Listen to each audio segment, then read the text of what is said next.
जय हिंद दोस्तों, मैं नवीन शर्मा आप सभी का स्वागत करता हूं। आशा करता हूं आप सब एकदम अच्छे हैं, एकदम बेहतरीन हैं। एक बार सारे प्यारे दोस्त बताएंगे आप सब कैसे हैं। उम्मीद करेंगे बढ़िया होंगे, बेहतरीन, गजब, शानदार, ज़बरदस्त होंगे। और दोस्त हम प्रैक्टिस सेट 15 पर पहुंच चुके हैं। कोई भी जर्नी जब शुरू होती है साथ ही हमारे पास एक अच्छा, एक ज़बरदस्त हौसला होता है। लेकिन सबसे बड़ी बात ये होती है कि हम उस हौसले को मतलब बनाए रखते हैं या नहीं बनाए रखते हैं। अगर आप उसको सस्टेन रख पाए तो चीज़ें आसान हो जाती हैं। और आप देखते हैं कि आप उसी चीज़ को सस्टेन बनाते हुए आप 15वें प्रैक्टिस सेट पर पहुंच चुके हैं। और धीरे धीरे ये जर्नी ख़त्म हो जाएगी। और उम्मीद करूंगा आप इसमें पूरा दम लगाए रखे होंगे, अपनी तरफ से भी आप सारे एफर्ट जो बनते होंगे वो लगाते होंगे। बनाएंगे जी। रानीकोर उत्सव कहाँ मनाया जाता है, पिछले प्रैक्टिस सेट के क्वेश्चन हैं। तो क्या बोलेंगे? रानीकोर 5 आउट ऑफ 5 की तलाश में हम मेघालय में मनाया जाता है। ठीक है, रानी को मैंने घायल कर दिया। स्टेचू ऑफ नॉलेज कहाँ पर है? ये है लातूर में। क्या बोलोगे? लातूर, जो कि महाराष्ट्र में है। किसके लिए? बाबा साहब भीमराव अंबेडकर जी के लिए समर्पित है। रिडल्स इन हिंदुइज्म, ये किसकी बुक है? ये बाबा साहब भीमराव अंबेडकर जी की बुक है। ओके। राज्यपाल के अध्यादेश संविधान के किस अनुच्छेद में है? किस अनुच्छेद में है? तो क्या बोलेंगे? ये आपका आर्टिकल 161 में है। किस में है? आर्टिकल 161 में है। ओके।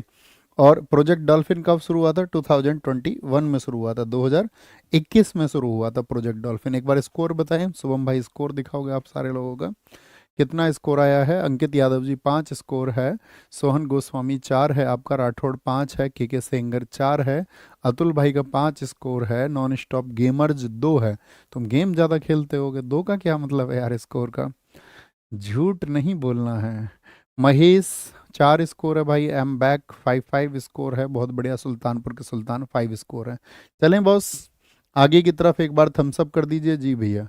शुरू करेंगे और ध्यान से हम आंसर देंगे, और नहीं पता होगा तो नोट डाउन करेंगे। देखो, चैत्रौल और फुलेच निम्न में से किस राज्य के त्योहार हैं? ये कहाँ के फेस्टिवल हैं? चैत्रौल और आपका फुलेच, तो आप कहेंगे ये दोनों के दोनों भैया कहाँ के? हिमाचल प्रदेश के हैं।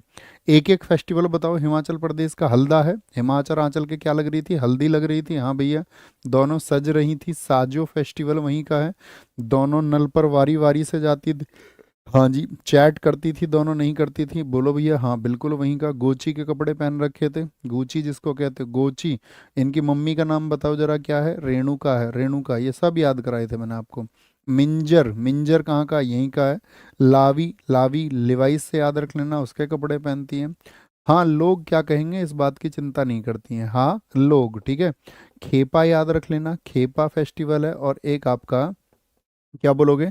टुन रिगरी फेस्टिवल कहाँ का है? वो भी हिमाचल प्रदेश का है। इसमें हालोक को बहुत पूछा जाता है कि हिमाचल प्रदेश में कौन सा है जो आपका स्टोन स्पोर्ट है, यानी कि पत्थर का खेल है। क्या बोलोगे? पत्थर का खेल है, पत्थर का खेल है। जैसे चैत्रौल चित्रों का त्योहार है, और फलोच किसका त्योहार है? वो फूलों का त्योहार है। किसका है? वो फूलों का त्योहार है, फूलों का त्योहार है। बोलेंगे भैया? बोलेंगे जी फटाफट से। भैया एक बार राज्यपाल का अध्यादेश देख लीजिए, आपने गलत लिख दिया। क्या हो गया? देख लेते हैं एक बार और। राज्यपाल का अध्यादेश निम्नलिखित, सॉरी, आर्टिकल, राज्यपाल का अध्यादेश 161 में तो क्षमादान है ना, उसका क्या है? पार्डन पावर्स हैं। अध्यादेश ऑर्डिनेंस जो है वो उसका 123 में तो राष्ट्रपति का, और ये राज्यपाल का 213 में है। कहाँ पर है? 213 में। एक बार थम्स अप करके बताओ, एक बार थम्स अप करके बताओ भैया, हम इसको ठीक कर चुके हैं। एक बार थम्स अप करेंगे, हमने उसको क्षमादान पता नहीं कैसे इमेज कर लिया। कर लेंगे भैया, कर लिया। ओके ओके ओके, फिर ठीक है, बोलेंगे आगे। तो क्या बोलेंगे? गुजरात के कुछ फेस्टिवल हमको आप बताओ। गुजरात में एक तो साथी उत्तरायण मनता है, उत्तरायण। जब नॉर्थ इंडिया में क्या मनता है? 14 जनवरी को मकर संक्रांति मनता है। इंटरनेशनल पतंग मेला कहाँ पर लगता है? जो काइट फेस्टिवल है वो कहाँ का है? वो गुजरात का ही है, काइट फेस्टिवल। ठीक है। सामलाजी कहाँ पर है? सामलाजी एक साथी यहाँ पर आपका सामलाजी, सामलाजी हो गया गुजरात का। एक मनता है यहाँ पे चित्र विचित्र मेला। कौन सा? चित्र विचित्र मेला। कहाँ पर? गुजर गई रात यूं चित्र विचित्र देखते हुए। वठुआ, बैठे बैठे, वठुआ से याद रख लेना, ये कहाँ का है? ये भी गुजरात का है। वथुआ भी होता है, वोठा भी होता है, बोठे बोठे ऐसे याद रख लो, बैठे या वोठा। बोठा नहीं होता, वोठा होता, वोठा। ओके। उत्तराखंड के हम आपको बता चुके दोस्त। हरियाणा के बताओ। हरियाणा के कौन बताएगा हमको फेस्टिवल्स? हरियाणा के, तो हरियाणा के बोलेंगे पिंजौर फेस्टिवल है। पिंजौर हरियाणा के फरीदाबाद में लगता है आपका सूरजकुंड उत्सव। क्या बोलोगे? सूरजकुंड उत्सव लगता है आपका, सूरजकुंड उत्सव लगता है। और यहीं पर आपका साथी अगर बोले गुग्गा नामी लगता है, गुग्गा गुग्गा नामी फेस्टिवल लगता है।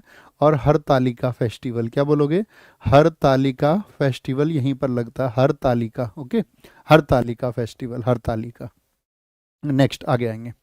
अच्छा, मैं आपसे कुछ फेस्टिवल पूछ लूं, जैसे खुआंगे, चलो इस क्वेश्चन को बाद में करते हैं, पहले हम आपसे कुछ फेस्टिवल पूछ लेते हैं, कुछ फेस्टिवल राज्य के हिसाब से, ठीक है? जैसे हम आपसे पूछे बिहार का फेस्टिवल, हम मुझे आप बताओ, बिहार का कोई एक फेस्टिवल बताओ, तो आप क्या बोलोगे? बिहार का भैया मुझे सामा चाकेवा याद है, सामा चाकेवा फेस्टिवल कहाँ का है? वो आपका बिहार का है। जीतिया फेस्टिवल कहाँ का है? जीतिया वो भी साथी आपका बिहार का है।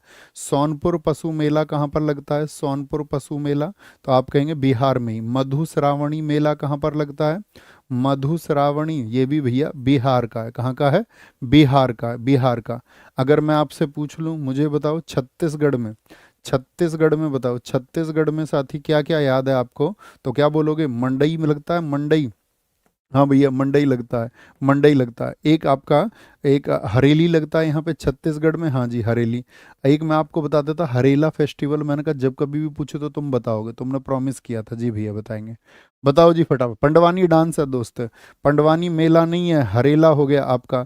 मुझे बताओ छत्तीसगढ़ का जो साथी आपका, छत्तीसगढ़ का जो, सॉरी, छत्तीसगढ़ का जो प्रयागराज है वो किसको कहा जाता है? छत्तीसगढ़ का प्रयागराज किसको कहा जाता है? तो छत्तीसगढ़ का प्रयागराज है आपका राजिम कुंभ। कौन सा? राजिम कुंभ होता, राजिम कुंभ होगा, राजिम कुंभ होगा, ठीक है। पोला फेस्टिवल कहाँ का है? वो भी छत्तीसगढ़ का है। भोजली फेस्टिवल कहाँ का है? भोजली फेस्टिवल तो वो भी आपका छत्तीसगढ़ का है। हम आपसे पूछेंगे गोवा के फेस्टिवल बताओ। सबसे ज़्यादा चांस है एसएससी पहले वेटेज पर रखता है गोवा, जैसे एसएससी का चेयरमैन गोवा घूम के ज़्यादा जाता हो। डॉन ड्रम, क्या बोलोगे? बॉन ड्रम है यहाँ पर, गाने वाने गाते रहते हैं गोवा में सब लोग, नहीं आप कहेंगे हाँ जी सिग्मो। गोवा में 3 किंग्स ज़्यादा जाते हैं, 3 किंग्स। क्या बोलोगे? 3 किंग्स, 3 किंग्स ज़्यादा जाते हैं। हमेशा 3 दोस्तों की कहानी होती है वैसे गोवा घूमने की। गोवा जब तुम घूमो तो सांझ को घूमना। कब? सांझ को, क्योंकि धूप ज़्यादा पड़ती है, गर्म रेत हो जाता है, गर्म रेत हो जाएगा तो तुम्हारी स्किन काली पड़ जाएगी। चिक्कल कालो, क्या बोलोगे? चिक्कल कैसा पड़ जाएगा तुम्हारा? कालो। यहीं पे साथी आपका कीचड़ उत्सव भी मनता है। क्या बनता है? कीचड़। अगर धूप में जाओगे तो सनबर्न हो जाएगी स्किन, सनबर्न। क्या बोलोगे? सनबर्न। और फतोरपा, क्या बोलोगे? फतोरपा। फिर तेर पे आगे की बात सुन लो। तोरपा क्या बोलेंगे? ये कहाँ का है? ये गोवा का है। कहाँ का है? गोवा का है। आगे आएंगे नेक्स्ट। हुआंग किस राज्य का एक पारंपरिक संगीत वाद्य यंत्र है? क्या बोलेंगे? संगीत वाद्य यंत्र है। बहुत बढ़िया जी, संगीत वाद्य यंत्र है। कहाँ का? खुआ। क्या खुआ? बोलेंगे भी फटाफट से, तो मिजोरम का है। क्या बोलेंगे? मिजोरम का। मजे आ गए, उसने कुछ ऐसा खुआ दिया, ऐसे सोच लो कुछ खिला दिया उसने। झारखंड का आता है आपका सिंगा, सिंगा, सिंगा म्यूजिकल इंस्ट्रूमेंट है आपका। पश्चिम बंगाल का बहुत इंपॉर्टेंट है दो तारा। क्या बोलोगे? दो तारा और श्री खोल, श्री खोल। क्या बोलेंगे? बंगले, बंगले में 2 तरह के आदमी रहते हैं, 2 तरह के। कोई कैसा रहेगा? सीधा, कोई आपका एकदम गंभीर रहेगा। आज शाम का बताओ गोना। आज शाम को गाने गाएंगे और क्या लगाएंगे? पैप, पेपा, पैप लगा के, ऐसे पाइप होता है ना जूस का, उसको लगा के गाने आज शाम। मुझे बताओ पैना कहाँ का है? पैना मैंने आपको याद कराया खूब। पैनी क्या होती है? पैनी, शार्प पैने बोलते हैं किसको। और मणि भी कैसी होती है? डायमंड भी पैना होता है, नहीं होता? हाँ जी भैया, वो भी शार्प एज वाला होता है। करताल बताओ कहाँ पर है? करताल, करताल कहाँ का म्यूजिकल इंस्ट्रूमेंट? राजस्थान का म्यूजिकल इंस्ट्रूमेंट, राजस्थान का। पोनु योक्सी बताओ। पोनु योक्सी को हमने याद किया था कि वो उसकी चौकसी रखती है। कौन? अरुण, अरुण की चौकसी रखती है कौन? आंचल, अरुणाचल होगा। एक तारा बताओ कहाँ का है? महाराष्ट्र में एक ही तारा है, छत्रपति शिवाजी महाराज। क्या बोलोगे? छत्रपति शिवाजी महाराज हैं। एक तारा महाराष्ट्र का, महाराष्ट्र का, ठीक है। ओना विल्लू बताओ कहाँ का है? ओना विल्लू, ओना विल्लू, ओना विल्लू, ओना विल्लू कहाँ का है? तो ओना विल्लू केरल का है, और केरल में ही चलता है आपका इडक्का। क्या? इडक्का। तो ये कभी भी शादी डांस के साथ भी पूछे जाए तो आपको पता होना चाहिए। और हम पूछे तंगमुरी कहाँ का है, बताओ तंगमुरी। तंगमुरी म्यूजिकल इंस्ट्रूमेंट कहाँ का है, तो वो है मेघालय का, मेघालय का। मशक कहाँ का है, मशक बताओ। मशक म्यूजिकल इंस्ट्रूमेंट कहाँ का है, तो मशक आप कहेंगे वो है उत्तराखंड में चलता है, यूपी में भी चलता है। उदुकई बताओ, उदुकई। उदुकई बहुत पूछा जाता है तमिलनाडु। और एक पूछा जाता है आपसे घुमोट, बहुत पूछा जाता है। और आपका सुसिरा बहुत पूछा जाता है। घुमोट कौन बताएगा, घुमोट। जो घुमोट बता दे वो कक्षा का किंग है। घुमोट, घूमने कहाँ जाते हैं सब, गोवा, क्या बोलोगे, गोवा। और सुसेरा कहाँ का है, सुसेरा, सुसरे ने सिक्के में कम पैसे दिए, क्या बोलोगे, सिक्किम का है। कहाँ का है, सिक्किम का, सिक्किम का है सुसेरा। कहाँ का है, सिक्किम का। गोवा, सारे लोगों का ठीक आंसर आया, लेकिन शुभम भाई अभी नहीं, अभी टॉपर घोषित नहीं कर सकते हैं, अभी उनको आने दो एक बार, ओके। क्या बोलेंगे, तेरी मिट्टी गीत निम्नलिखित में से किस फिल्म का है, तेरी मिट्टी गीत निम्नलिखित में से किस फिल्म का है। जय हो का, केसरी का है, सत्यमेव जयते या राजनीति का। आप कहोगे भैया ये केसरी मूवी का है तेरी मिट्टी। कौन है इसके लेखक बताओ, तेरी मिट्टी गीत को किसने लिखा है। इसके लेखक हैं मनोज मुंतशिर। कौन, मनोज मुंतशिर। और गाया किसने है, ये किसकी आवाज में सुना है आपने, तो इसके गायक आप मुझे बताएं। अगर मैं पूछूं इसके सिंगर कौन है, इसके गायक कौन है, तो आप बताओगे भैया वो प्रतीक बच्चन है। कौन, प्रतीक बच्चन। और प्रतीक बच्चन का ही क्या नाम है, बी प्राक। क्या बोलोगे, बी प्राक। ये प्रतीक बच्चन का ही नाम है, प्रतीक बच्चन का ही, ओके। अब हम आपसे कुछ क्वेश्चन पूछ लें। जय हो, जय हो के लिए क्या बता रखा है मैंने। जय हो मुझे बताओ किस गीत, किस मूवी में है जय हो सॉन्ग। तो जय हो है स्लम डॉग मिलेनियर में, इसी के साथ ही ऑस्कर मिले हैं। और तन्वी शाह को जो 2010 में मिला था आपका, 2010 में ग्रैमी अवार्ड, वो भी जय हो के लिए ही मिला है, जय हो के लिए, ओके। एक हम आपसे पूछेंगे कि मुझे बताओ संदेश से आते हैं, ये गीत सुना है सबने, संदेश से आते हैं, तो ये किसका लेखन किसने किया है, संदेश से आते हैं किसने गाया है। तो याद रख लेना जो इसके लेखक हैं, लेखक का नाम है जावेद अख्तर। क्या नाम है, जावेद अख्तर। और साथ ही इसको गाया, इसके जो गायक है, गायक संदेश से आते हैं के जो गायक हैं वो है सोनू निगम। कौन, सोनू निगम इसके गायक हैं, सोनू निगम इसके गायक हैं। एक क्वेश्चन गाना हम आपसे पूछेंगे, माँ तुझे सलाम, बताओ जी फटाफट से। माँ तुझे सलाम ये किसका है, तो ये ए आर रहमान। क्या बोलोगे, A R Rahman, A R Rahman का है। एक आपसे हम पूछेंगे, मुझे बताओ नन्ना मुन्ना राही हूँ, नन्ना मुन्ना मुन्ना राही हूँ ये किसका है। नन्ना मुन्ना राही हूँ, देश का सिपाही हूँ, क्या बोलोगे, शांति माथुर। बोलो मेरे संग जय हिंद। एक बताओ आगे, मेरे देश की धरती सोना उगले ये किसका है। मेरे देश की धरती सोना उगले उगले हीरे मोती, मेरे देश की धरती सोना उगले, तो ये किसका, ये महेंद्र कपूर का है। किसका है, महेंद्र कपूर, महेंद्र कपूर। अरे बोला ना, बोलो मेरे साथ जय हिंद, बोलो। क्या बोलेंगे, मेरे देश की धरती सोना उगले ये किसका है, ये है भैया महेंद्र कपूर का। गुटापल्ली चैत्य बौद्ध गुफा निम्नलिखित में से किस राज्य में स्थित है। बौद्ध गुफा या फिर गुफा, केव से बहुत क्वेश्चन पूछे जाते हैं। आंध्र प्रदेश की है गुंटापल्ले या बिहार की हैं, तो आप कहेंगे भैया ये आंध्र प्रदेश की है। आंध्र प्रदेश की गुफाओं में साथ ही एक नाम आता है बोर्रा गुफाओं का। बोर्रा केव्स कहाँ पर हैं, ये आपसे पूछ ले। गुट्टी कोंडा कहाँ पर है, गुट्टी कोंडा, तो गुटी कोंडा भी आंध्र प्रदेश की प्रसिद्ध आपका। या उदावल्ली पूछ ले, उदावल्ली कहाँ की गुफाएं हैं, तो आप कहोगे ये आंध्र प्रदेश की गुफाएं हैं, आंध्र प्रदेश की। बिहार की गुफा आप मुझे बता सकते हैं क्या, बिहार की कौन सी गुफाएं हैं, बताना जरा भैया, बिहार की कौन सी गुफाएं हैं। तो आप बोलोगे बिहार में एक तो बराबर की गुफाएं हैं भैया, बराबर।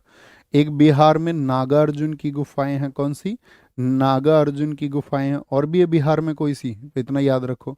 महाराष्ट्र में अजंता की गुफाएं हैं, अजंता की गुफाएं। मुझे बताओ अजंता की गुफाएं जो हैं साथी वो यूनेस्को के वर्ल्ड हेरिटेज में कब शामिल हुई थी, बोलो भाई फटाफट से।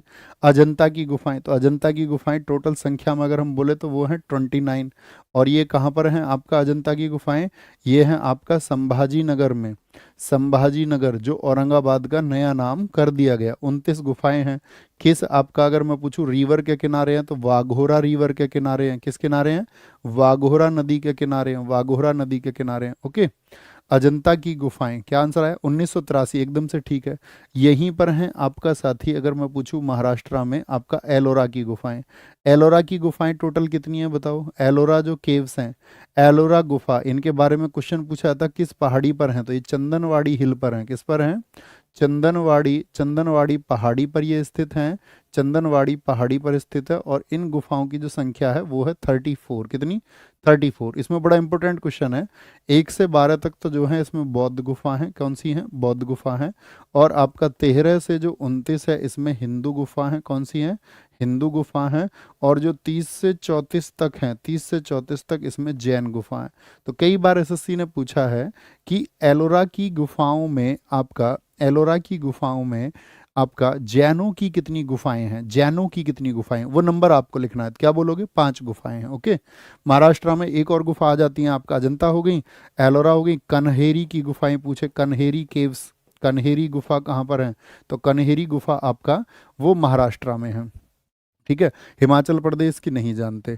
मुझे बताओ भीमबेटका गुफा कहाँ पर है? भीमबेटका, भीमबेटका स्थल भी है आपका, भीमबेटका, या बाघ गुफा पूछ ले आपसे, बाघ गुफा, तो ये कहाँ की है? ये एमपी की है। वराह गुफा बताओ कहाँ पर है, किसी स्टेट में? वराह पूछ ले आपसे। त्रिची केव्स पूछ ले, त्रिची केव्स, तो क्या बोलेंगे? ये आपका तमिलनाडु में है। जोगी मारा केव्स बताओ भारत में कहाँ पर है? जोगी मारा गुफा कहाँ पर है, तो जोगी मारा है आपका छत्तीसगढ़ में। क्या बोलोगे? छत्तीसगढ़ में, छत्तीसगढ़ में। बादामी केव्स बताओ दोस्त कहाँ पर है? बादामी, बादामी केव्स आपका कहाँ पर है, ये पूछे आपसे, तो बादामी केव्स कहाँ पर? कर्नाटक में। ठीक है, कर्नाटक में है। कहाँ पर है? कर्नाटक में। उदयगिरी और खंडगिरी, यहाँ से हमने साथी किस क्लासिकल डांस के बारे में आपको बता रखा है? उदयगिरी और खंडगिरी से किस क्लासिकल डांस के बारे में जानकारी मिलती है? ये गुफाएं कहाँ पर हैं, तो वहीं पर होंगी, ओडिशा में है। कहाँ पर हैं? ओडिशा में स्थित है, ओडिशा में। ठीक है। कोटेश्वर बताओ, कोटेश्वर आपका गुफा कहाँ पर है? कोटेश्वर केव्स कहाँ पर हैं, तो ये आपका उत्तराखंड में है। कोटेश्वर केव कहाँ पर है?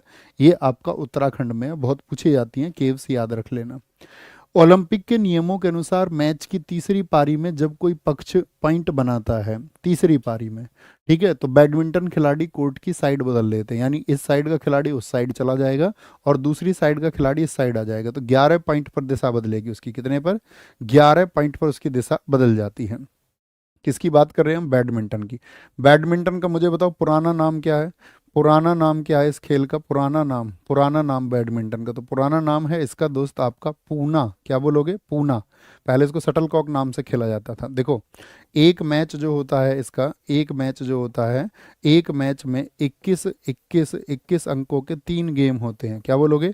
21 अंकों के कितने गेम होते हैं? 21 अंकों के 3 गेम होते हैं। 3 गेम, 21 21 अंक बनाने होते हैं।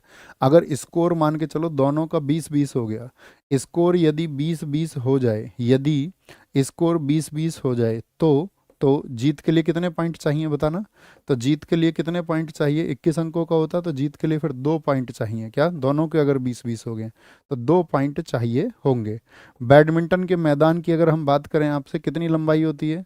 तो मैदान की जो लंबाई होती है, लंबाई, लेंथ जो होती है इसके कोर्ट की, तो वो लंबाई होती है 44 फीट। कितनी होती है?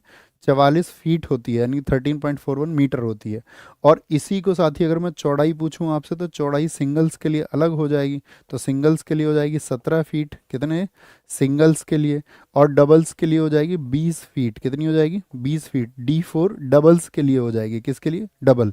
कार्क होती है, कार्क चिड़िया बोलते हैं जिसको, कितने पंखों से मिलके बनी होती है? बोलो भी फटाफट से, बोलो भाई फटाफट से, कितने पंखों से मिलकर बनी होती है? जो कार्क है ये कितने पंखों से मिलकर बनी होती है? तो ये 16 विंग से मिलकर बनती है, 16 विंग से मिलकर बनती है।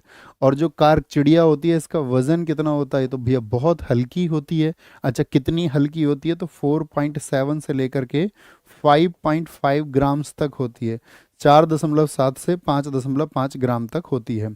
अच्छा, जैसे यहाँ से शॉर्ट लगा रहे हैं, जो सर्विस सेट की दूरी जो सर्विस आपका, क्या बोलेंगे उसको, सर्विस शॉर्ट होता है आपका, उसकी दूरी कितनी होती है नेट से? सर्विस शॉर्ट की, सर्विस शॉर्ट की नेट से जो दूरी होती है वो कितनी होती है? बहुत पूछा जाता है, सबसे ज़्यादा पूछा जाने वाला क्वेश्चन है बैडमिंटन में, तो आप याद रखना 6.5 फीट होती है।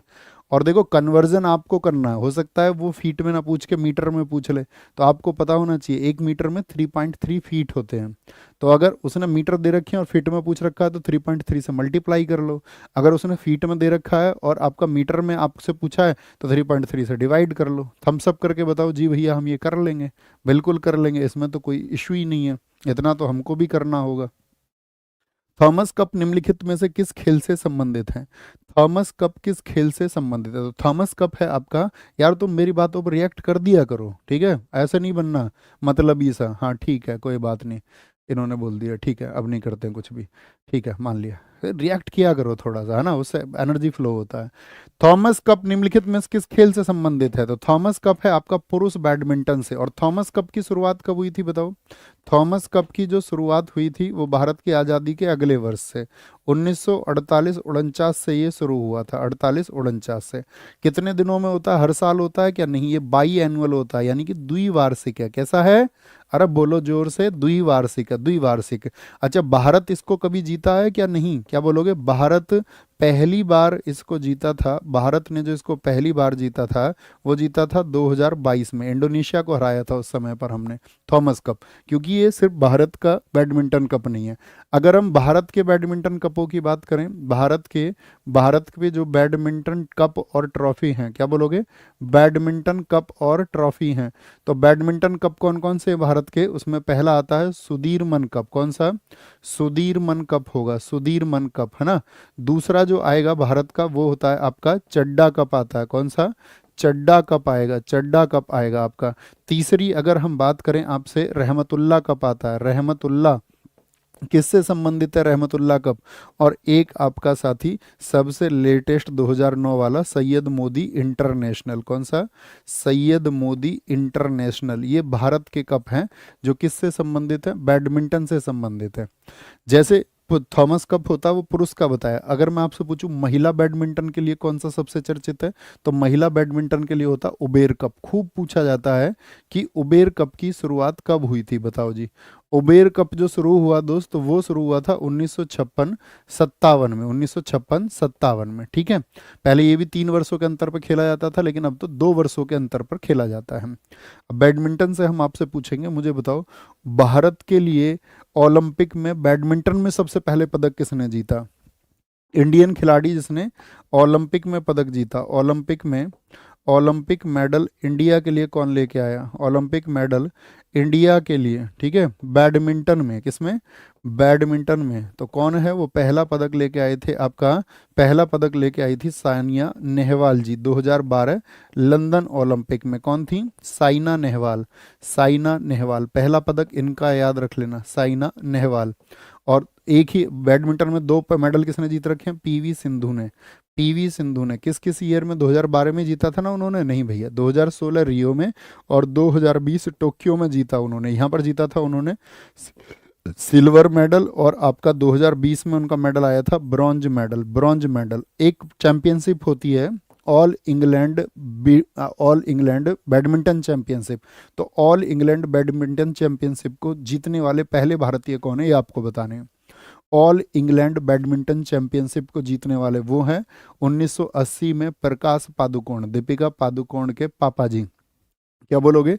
अगर आपसे पूछे, क्या पूछ लेगा यहाँ से? ऑल इंग्लैंड बैडमिंटन चैंपियनशिप का विजेता कौन था? पहला भारतीय बैडमिंटन चैंपियनशिप जीतने वाले पहले भारतीय चैंपियनशिप, तो ये जीती थी 1980 में। कब बोलोगे? 1980 में जीती थी आपका प्रकाश पादुकोण। क्या नाम है? प्रकाश, प्रकाश पादुकोण, प्रकाश पादुकोण ने जीती है, प्रकाश पादुकोण ने। ओके, कोई दिक्कत, कोई परेशानी? आप कहेंगे नहीं भैया कोई इशू नहीं है। Letters from a father to his daughter, ठीक है, निम्नलिखित स्वतंत्रता सेनानियों में से किसके द्वारा लिखा गया? Letters from a father to his daughter. Indira Gandhi ji किसकी बेटी हैं? जवाहरलाल नेहरू जी की बेटी हैं, जवाहरलाल नेहरू जी की बेटी हैं। जेबी कृपलानी जी की बहुत चर्चित बुक है माई टाइम्स, माई टाइम्स। एसएससी अक्सर इसको पूछता है दोस्त, माई टाइम्स को। अबुल कलाम आज़ाद, इनकी किताब बताना। अबुल कलाम आज़ाद की किताब है इंडिया विंस फ्रीडम। क्या बोलोगे? इंडिया, इंडिया विंस फ्रीडम किसकी बुक है? India wins freedom Maulana Abul Kalam Azad की बुक है। Lal Bahadur Shastri ji don't know. आप मुझे बताओ जवाहरलाल नेहरू जी की बता दो पहले तो, जवाहरलाल नेहरू जी की भी तो चर्चित बुक है, क्या बोलोगे? इनकी किताब है discovery of India, discovery of India अर्थात भारत की खोज। और मेरे दोस्त रीडिस्कवरी ऑफ इंडिया किसने लिखी है? रीडिस्कवरी ऑफ इंडिया मैं अक्सर आपको बताता था, आज आपसे ही पूछेंगे इसको। रीडिस्कवरी ऑफ इंडिया आपका आंसर आएगा परफेक्ट सा, रीडिस्कवरी ऑफ इंडिया। कौन बोलोगे? क्या बोलोगे? Rediscovery of India, Meghnath Desai, बहुत कमाल, मेघनाथ देसाई। एक इनकी किताब है glimpses of the world history, क्या बोलोगे? Glimpses of the world history किसकी बुक है? Glimpses of the world history, ये नेहरू जी की बुक है, नेहरू जी की। एक किताब है नेहरू जी की आपका एन ऑटोबायोग्राफी, एन ऑटोबायोग्राफी, एक जीवनी, ये किसकी है? क्या बोलोगे? एन ऑटोबायोग्राफी, इन्हीं की किताब है। मुझे बताओ नेशन बिल्डिंग इन इंडिया किसकी बुक है? नेशन बिल्डिंग इन इंडिया, क्या बोलोगे? Nation building in India, nation building, nation building in India, बहुत जबरदस्त नेता थे इस देश के, तो क्या बोलेंगे? Nation building in India. ये जेपी की बुक है, जिन्होंने कांग्रेस को उखाड़ फेंका था। किसको? जेपी की बुक है, जेपी की। मुझे बताओ राम मनोहर लोहिया जी ने कौन सी किताब लिखी है? राम मनोहर लोहिया, जिन्होंने इस देश को समाजवादी व्यवस्था के बारे में बताया, क्या बोलेंगे? तो वो थी द कास्ट सिस्टम, क्या बोलोगे? The caste system, the caste system किसकी बुक है? वो राम मनोहर लोहिया की बुक है। एक किताब पूछेंगे नेचर क्योर, बताओ किसकी है? ये हमने इसी सेट में आपको बताई थी, नेचर क्योर शायद बताई थी, मुझे याद है, मोरारजी देसाई, मोरारजी देसाई की बुक है। मोरार बताई थी ना? बताई थी, तुम बताओ, आप कहोगे भैया पता नहीं। अच्छा मुझे बताओ इसमें मैटर्स ऑफ डिस्क्रिशन किसकी बुक है? मैटर्स, मैटर्स ऑफ डिस्क्रिशन किसकी बुक है? मैटर्स ऑफ डिस्क्रिशन है आपका आई के गुजराल की बुक, आई के गुजराल की बुक है, इंद्र कुमार गुजराल की किताब है। किसकी है? इंद्र कुमार गुजराल की किताब है। शिवानी शर्मा एकदम ठीक आंसर है बच्चे। भारत का संघीय न्यायालय निम्नलिखित में से किस वर्ष में स्थापित किया गया था? बताओ। संघीय न्यायालय जो फेडरल कोर्ट है, तो फेडरल कोर्ट स्थापित हुआ 1935 में या 1937 में? तो 1935 का अधिनियम था, लेकिन स्थापित हुआ 1937 में। इसमें जज कितने थे फेडरल कोर्ट में, बताना टोटल? तो इसमें जज थे आपका टोटल कितने जज थे? इसमें 7 जजेस थे। कितने? 1 + 6, इसका मतलब कितना? आपका टोटल 7 जजेस था इसमें। किससे हुआ था? भारत शासन अधिनियम से हुआ था। कहाँ बना था ये आपका फेडरल कोर्ट? तो याद रखना ये दिल्ली में बना था। कहाँ पर? ये दिल्ली में बना था। और इसके चीफ जस्टिस कौन बने थे? इसके जो मुख्य न्यायाधीश थे वो कौन बने थे? तो इसके चीफ जस्टिस बने थे आपका मॉरिस गोयर। कौन? मॉरिस गोयर बने थे, मॉरिस गोयर। अब मुझे बताओ, जैसे हम आपसे पूछें जो हमारा सर्वोच्च न्यायालय है या जो हमारी न्यायपालिका है, सर्वोच्च न्यायालय, सर्वोच्च न्यायालय वो संविधान के किस भाग में है? सुप्रीम कोर्ट संविधान के किस भाग में है? तो आप कहेंगे वो है आपका भाग 5 में। किसमें? भाग 5 में। आर्टिकल आर्टिकल 124 से लेकर के, 124 से शुरू होता है ना, आर्टिकल 124 से शुरू होकर के 147 तक है। मुझे बताओ हमारे देश में जो न्यायपालिका है वो कितने स्तर की है? न्यायपालिका का स्तर कितना स्तर है? बोलो जी। जैसे सुप्रीम कोर्ट हो गया, हाई कोर्ट हो गया, फिर आपका उसके नीचे क्या हो जाता है? डिस्ट्रिक्ट कोर्ट, यानी उसके नीचे निचले 2 भी होते हैं, मुंसिफ भी होती हैं की अदालतें, लेकिन क्या बोलेंगे उसको? टर्शरी लेवल का है। कितने का है? 3 स्तर का है, 3 टियर है, 3 टियर, 3 टियर, बहुत बढ़िया, 3 टियर है जी। आगे आओ। निम्नलिखित में से कौन सर्वोच्च न्यायालय के तदर्थ यानी कि एडहॉक न्यायाधीशों की नियुक्ति को बात बताता है? एडहॉक, ठीक है, तदर्थ होते हैं न्यायाधीश, आपका राष्ट्रपति साहब करेंगे नियुक्ति। क्या बोलेंगे इनकी? भैया ऑलवेज इनकी नियुक्ति कौन करते हैं? राष्ट्रपति साहब ही करते हैं। किस प्रणाली से होती हैं? जो आपका सुप्रीम कोर्ट होता है, इसमें जो जजेस की नियुक्ति होती है वो किससे होती हैं? तो उसके लिए बोलते हैं कॉलेजियम प्रणाली। किस वर्ष में आई थी बताओ? कॉलेजियम प्रणाली, कॉलेजियम प्रणाली को किस वर्ष में अपनाया गया था दोस्त? सब लोगों का आंसर आना चाहिए। तो कॉलेजियम प्रणाली अपनाई गई थी 1993 में। फिर इसकी जगह आया था national justice appointment commission, NJAC, 2014 में। क्या बोलोगे? एनजेएसी आया था 2014 में। दोनों वर्ष पूछ ले जाते हैं, एनजेएसी कब आया था, कॉलेजियम प्रणाली कब अपनाई गई थी, तो ये सुप्रीम कोर्ट के हैं। ओके। अच्छा यहाँ पर हम पूछे प्रधानमंत्री लिखा हुआ, प्रधानमंत्री होगा भैया। मुझे बताओ जो सुप्रीम कोर्ट है, सुप्रीम कोर्ट यानी कि आपका जो सर्वोच्च न्यायालय वो किस आर्टिकल में है? आर्टिकल 124 के किस सेक्शन में है? तो आप कहोगे 124 के सब सेक्शन ए में है, ए में है, ठीक है। और इसी में 124 बी की अगर हम बात करें तो इसमें न्यायाधीश की नियुक्ति है, यानी कि जजेस का आपका अपॉइंटमेंट है। न्यायाधीश की नियुक्ति है अर्थात जजेस का अपॉइंटमेंट है। किसका? जजेस का अपॉइंटमेंट है। मुझे बताओ, जो आपका एक्टिंग जज होता है वो किस आर्टिकल में होता है? तो क्या बोलेंगे? आर्टिकल 126 में होता है। आर्टिकल 126 में होता है आपका, क्या होता है? कार्यवाहक मुख्य न्यायाधीश होता है। क्या होता है? कार्यवाहक, एक्टिंग चीफ जस्टिस होता है। कार्यवाहक मुख्य न्यायाधीश की बात की गई है। कार्यवाहक मुख्य न्यायाधीश होता है आपका किसमें? आर्टिकल 126 में होता है। आर्टिकल 126 में होता है। अच्छा, अब ये बताओ मुझे, सुप्रीम कोर्ट को कोर्ट ऑफ रिकॉर्ड कहा गया है, यानी कि अभिलेख न्यायालय उसे बताया गया। तो अभिलेख न्यायालय किस अनुच्छेद में है? क्या बोलेंगे? किस अनुच्छेद में आपका? तो आर्टिकल 129 में क्या है वो? एक अभिलेख न्यायालय यानी रिकॉर्ड ऑफ कोर्ट है, उसको साक्ष्य के रूप में, एविडेंस के रूप में पेश किया जाता है। अभिलेख न्यायालय होना, सुप्रीम कोर्ट क्या है? एक आपका कोर्ट ऑफ रिकॉर्ड है। क्या है? एक court of record, court of record article 129 से है। ठीक है। अच्छा, मुझे बताओ किस अनुच्छेद में सुप्रीम कोर्ट का जो ओरिजिनल ज्यूरिसडिक्शन है वो बताया गया है? ओरिजिनल ज्यूरिसडिक्शन किस में बताया गया? मूल क्षेत्राधिकार। तो मूल क्षेत्राधिकार की बात करें तो वो आर्टिकल 131 है। क्या है? आर्टिकल 131 है। मुझे बताओ, जो ये राष्ट्रपति को सलाह देते हैं, सुप्रीम कोर्ट राष्ट्रपति को जो सलाह देते हैं वो किस आर्टिकल में है? ठीक है, राष्ट्रपति को सलाह, तो याद रख लेना वो आर्टिकल 143 में है। और जितनी भी सुप्रीम कोर्ट की सहायक शक्तियां हैं वो किस में हैं? सुप्रीम कोर्ट की सहायक शक्ति यानी कि subsidiary powers of supreme court, supreme court की जो सहायक शक्ति हैं वो किस आर्टिकल में है? तो याद रख लेना वो है आर्टिकल 140 में, 140 में। अच्छा, सुप्रीम कोर्ट को इंटरप्रेट कहाँ पर किया गया है? सुप्रीम कोर्ट की व्याख्या, इंटरप्रिटेशन ऑफ सुप्रीम कोर्ट किस आर्टिकल में की गई है? तो आर्टिकल 147 में की गई है। किसमें? 147 में की गई है। 147 में, 147 में। रीजस्टिस बताओ कहाँ पर है? रीजस्टिस जो न्यायिक पुनरावलोकन की बात है, रीजस्टिस की बात है, क्या बोलेंगे? पुनर्वलोकन की बात है जो साथी, वो कहाँ पर की गई है? पुनर्अवलोकन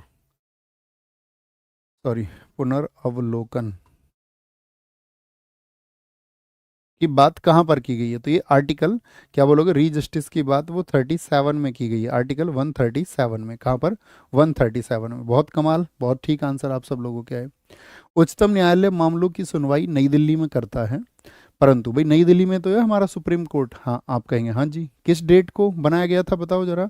तो क्या तारीख थी सुप्रीम कोर्ट की? तो आप कहेंगे भैया वो थी आपका 28, मतलब आपको ही बताना, 28 मार्च 1950 को 28 जनवरी 1950 को पहली बैठक हुई थी। बना तो 26 जनवरी को ही, परंतु किसी अन्य स्थान पर भी सुनवाई कर सकता है, उसके लिए राष्ट्रपति का अनुमोदन होना चाहिए। क्या बोलेंगे? विद अप्रूवल ऑफ प्रेसिडेंट होगा। ठीक है। जैसे इसमें पूछा जाता है आपका आर्टिकल 139 जो है, आर्टिकल 139 है, ये ट्रांसफर के लिए ही बताता है, यानी कि कुछ मामलों का स्थानांतरण हो सकता है, कुछ मामलों का स्थानांतरण, ट्रांसफर ऑफ सर्टेन मैटर्स, स्थानांतरण हो सकता है। थम्स अप करें जी भैया। ठीक है। और यानी कि एक आर्टिकल 138 भी है। आर्टिकल 138 क्या कहता है? वो कहता है जो सुप्रीम कोर्ट का क्षेत्राधिकार है उसका विस्तार की बात करता है, यानी कि जो उसका ज्यूरिसडिक्शन है उसके एक्सपेंशन की बात करता है। Expansion of the jurisdiction of supreme court, क्षेत्राधिकार का विस्तार, यानी नई दिल्ली से बाहर भी उसको, क्या बोलेंगे? नई दिल्ली से बाहर भी उसको, यानी कि कहीं और पर भी उसकी सुनवाई हो सकती है। तो किसके अनुमोदन से होगी? राष्ट्रपति के अनुमोदन से होगी। निम्नलिखित कथनों पर विचार करके बताइए इनमें से कौन सा एक सही है। सर्वोच्च न्यायालय केवल मूल क्षेत्राधिकार रखता है, जो सही है। यह केवल मूल और अपीलीय क्षेत्राधिकार रखता है। यह केवल परामर्श संबंधी और अपीलीय क्षेत्राधिकार रखता है। यह मूल, अपीलीय और परामर्श तीनों तरह के रखता है। मूल भी रखता है, अपीलीय भी। ठीक है, मूल भी, अपीलीय भी। ठीक है। जैसे अगर हम आपसे पूछें संवैधानिक मामलों में अपीलीय अधिकार है इसके पास में, आप कहोगे बड़ा इंपॉर्टेंट है। संवैधानिक मामलों में अपील, संवैधानिक मामलों में अपील, यानी कि अपील इन कॉन्स्टिट्यूशनल अफेयर्स, ये बात इसके पास है। आप कहेंगे हाँ जी, आर्टिकल 132 में यही बात बताई गई है। आपराधिक मामलों में अपील कर सकता है या नहीं? क्या बोलोगे? अपील इन क्रिमिनल मैटर्स, आपराधिक मामलों में अपील कर सकता है या नहीं? तो वो भी आर्टिकल 134 में, 134 में। दीवानी में भी कर सकता है। देखो, संवैधानिक 132 में, दीवानी 133 में, आपराधिक आपका 134 में होता है, 134 में होता है। निम्नलिखित में से किसने गांधी इरविन समझौते महात्मा गांधी के लाभ को सांत्वना पुरस्कार कहा था? कौन व्यक्ति है जिसने इसको कहा आपका कॉन्सोलेशन प्राइज? सुभाष चंद्र बोस थे, एलन कैम्पबेल जॉनसन थे, या बीजी हार्मिन थे, या सरोजनी नायडू ने कहा था? तो एलन कैम्पबेल जॉनसन ने कहा था। ठीक है, यूएसए के एक पत्रकार थे आपका, कौन थे? यूएसए के एक पत्रकार थे, इन्होंने कहा था, यूएसए के एक पत्रकार थे। पहले क्वेश्चन है गांधी इरविन समझौता किस डेट को हुआ था, किस तारीख को हुआ था गांधी इरविन समझौता? तो गांधी इरविन समझौता हुआ था 5 मार्च 1931 को। क्या बोलेंगे? 5 मार्च 1931 को। ठीक है, और यहीं पर आपका, क्योंकि आपको पता ही है 23 मार्च 1931 को क्या हुई थी? फांसी हुई थी आपका शहीद भगत सिंह, राजगुरु और सुखदेव को। तो यहीं पर इसी इसी डेट की वजह से कहा जाता है कि यहाँ पर रोकने का प्रयास नहीं किया गया। इस समझौते को हम दिल्ली समझौते के नाम से भी जानते हैं। दिल्ली समझौता, या फिर कहीं पर दिल्ली पैक्ट लिखा मिले तो यही बात समझना, या दिल्ली समझौता या फिर आपका पैक्ट लिखा मिले। गांधी और इन दोनों को दो महात्मा किसने कहा था? इनको दो महात्मा किस भारतीय ने कहा था? दो महात्मा कहा इनको, टू सेंट्स। किसके द्वारा कहा गया था इनको टू सेंट्स? तो आप कहेंगे इनको जो दो महात्मा कहने की बात थी वो किसने कहा था, ये मैं आपसे पूछ रहा हूँ। तो ये थी सरोजनी नायडू। कौन थी? सरोजनी नायडू ने कहा था। किसने कहा था? सरोजनी नायडू ने कहा था। आपसे कभी भी पूछे गांधी इरविन समझौते का जो प्रारूप था, प्रारूप इसका जो ड्राफ्ट बनाया था, वो प्रारूप किसने तैयार किया था? तो प्रारूप तैयार किया था इसका हर्बर्ट इमर्सन ने। किसने? हर्बर्ट इमर्सन ने इसके प्रारूप को तैयार किया था, हर्बर्ट इमर्सन ने।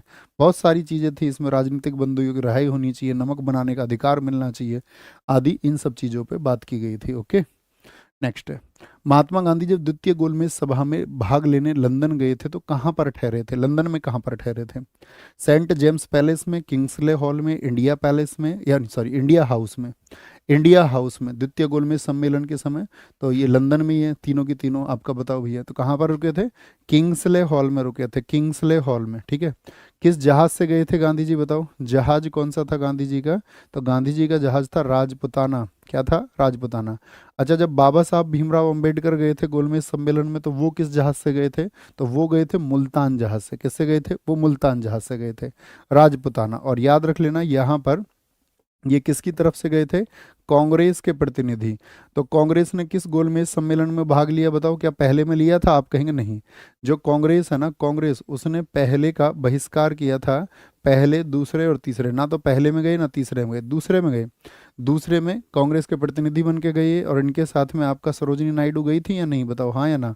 आप कहोगे जी भैया सरोजिनी नायडू गई, एनी बेसेंट गई। कौन? एनी बेसेंट गई, एनी बेसेंट गई, ये भी याद रख लेना। ठीक है, एनी बेसेंट गई। ओके, ऑप्शन सी को देखिए, इंडिया हाउस। इंडिया हाउस किसने बनाया? श्यामजी कृष्ण वर्मा ने, अंग्रेजों से ही एक बिल्डिंग खरीद करके। श्यामजी कृष्ण वर्मा, अभी किस भारत के किसी स्टेट में भी तो बनाया गया? बताओ। श्याम कृष्ण वर्मा, श्याम कृष्ण वर्मा ने इसको बनाया कहाँ पर? लंदन में, 1905 में। ये बहुत पूछा जाता है क्योंकि यहाँ पर जो भारतीय छात्र पढ़ने जाते थे उनके अंदर ये राजनीतिक क्रांति का प्रचार प्रसार करते थे। अब हम आपसे पूछेंगे भारत के किस राज्य में उसी की कॉपी बनाई गई, इंडिया हाउस की कॉपी बनाई गई? भारत के किस राज्य में? कौन बताएगा? बहुत अभी पिछले ही वर्ष, शायद पिछले से पिछले वर्ष बनाई गई थी, अभी बहुत जल्दी, हाल ही का पर्सन है। तो श्यामजी कृष्ण वर्मा हो गए। ओके, अब हम आपसे पूछेंगे तीनों गोलमेज में जाने वाले व्यक्ति कौन थे? तीनों गोलमेज में जाने वाले, तीनों गोलमेज में जाने वाले थे आपका कौन? बाबा साहब भीमराव अंबेडकर। तो ये आपका दलितों के प्रतिनिधि के रूप में जाते थे। आपका एक बीकानेर के महाराज थे गंगा सिंह, बहुत सारे लोग थे, तेज प्रताप सप्रू थे, तेज प्रताप सप्रू, आर एम जैकर थे जो तीनों में गए, तीनों में गए। आर एम जैकर थे, आर एम जैकर थे जो तीनों में गए, तीनों में गए। अच्छा मुझे बताओ, ये गोलमेज सम्मेलन कितने हुए थे? आपका 3 हुए थे। हमने कहा 1 2 3। तो पहला हुआ 1930 में, दूसरा हुआ 1931 में, तीसरा हुआ कब? 1932 में, 1932 में। तो इस समय पे मुझे बताओ ब्रिटेन के प्रधानमंत्री कौन थे? क्योंकि गोलमेज, राउंड टेबल, ये सब प्रतिनिधियों को बुलाते थे और इनके जो अध्यक्ष होते थे वो कौन थे? तो आप कहेंगे भैया जो ब्रिटेन के प्रधानमंत्री थे, ब्रिटेन का जो प्रधानमंत्री होता था वही अध्यक्ष होता था गोलमेज का, और वो था रैमजे मैकडोनाल्ड। कौन था? रैमजे मैकडोनाल्ड था, रैमजे मैकडोनाल्ड था आपका जो इसमें होता था, रैमजे मैकडोनाल्ड। अच्छा, राजा कौन था गोलमेज के समय पर? बताओ राजा कौन था? तो जॉर्ज पंचम था। कौन था? जॉर्ज पंचम राजा था। निम्नलिखित में से किसने सांप्रदायिक अधिनिर्णय घोषित किया? कौन था जिसने कम्युनल अवार्ड को अनाउंस किया? कम्युनल अवार्ड को, तो कम्युनल अवार्ड को अनाउंस करवाने वाला व्यक्ति था आपका रैमजे मैकडोनाल्ड। कौन? Ramsay MacDonald. किस डेट को इसने लागू, इसको क्या बोलेंगे? 16 अगस्त 1932 को। 16 अगस्त 1932 को इसने क्या कर दिया? इसको अनाउंस कर दिया। और ये करना क्या चाह रहा था? ये कह रहा था कि भाई जो दलित हैं वो अल्पसंख्यक हैं और हिंदुओं से अलग करने की उसकी एक साजिश थी इसकी।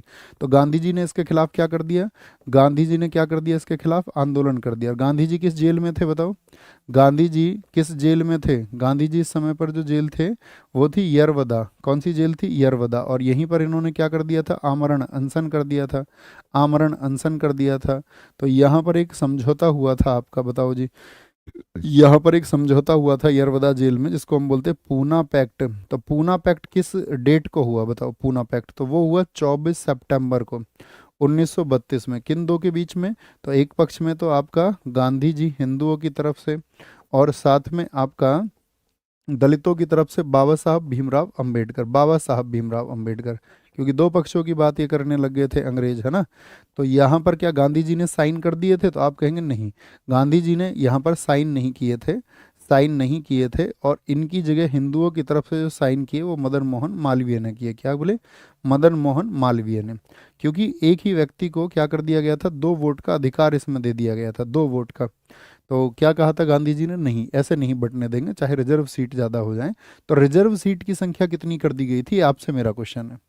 जो यहाँ पर आरक्षित सीट थी इसके बाद में कि भाई तुम ऐसा मत करो, 2 वोट का अधिकार मत लो, एक अपने व्यक्ति के लिए और एक जनरल के लिए, आप रिजर्व सीट बढ़वा लो। तो आरक्षित सीट 71 से बढ़ा करके 148 कर दी गई थी। कितनी कर दी गई थी?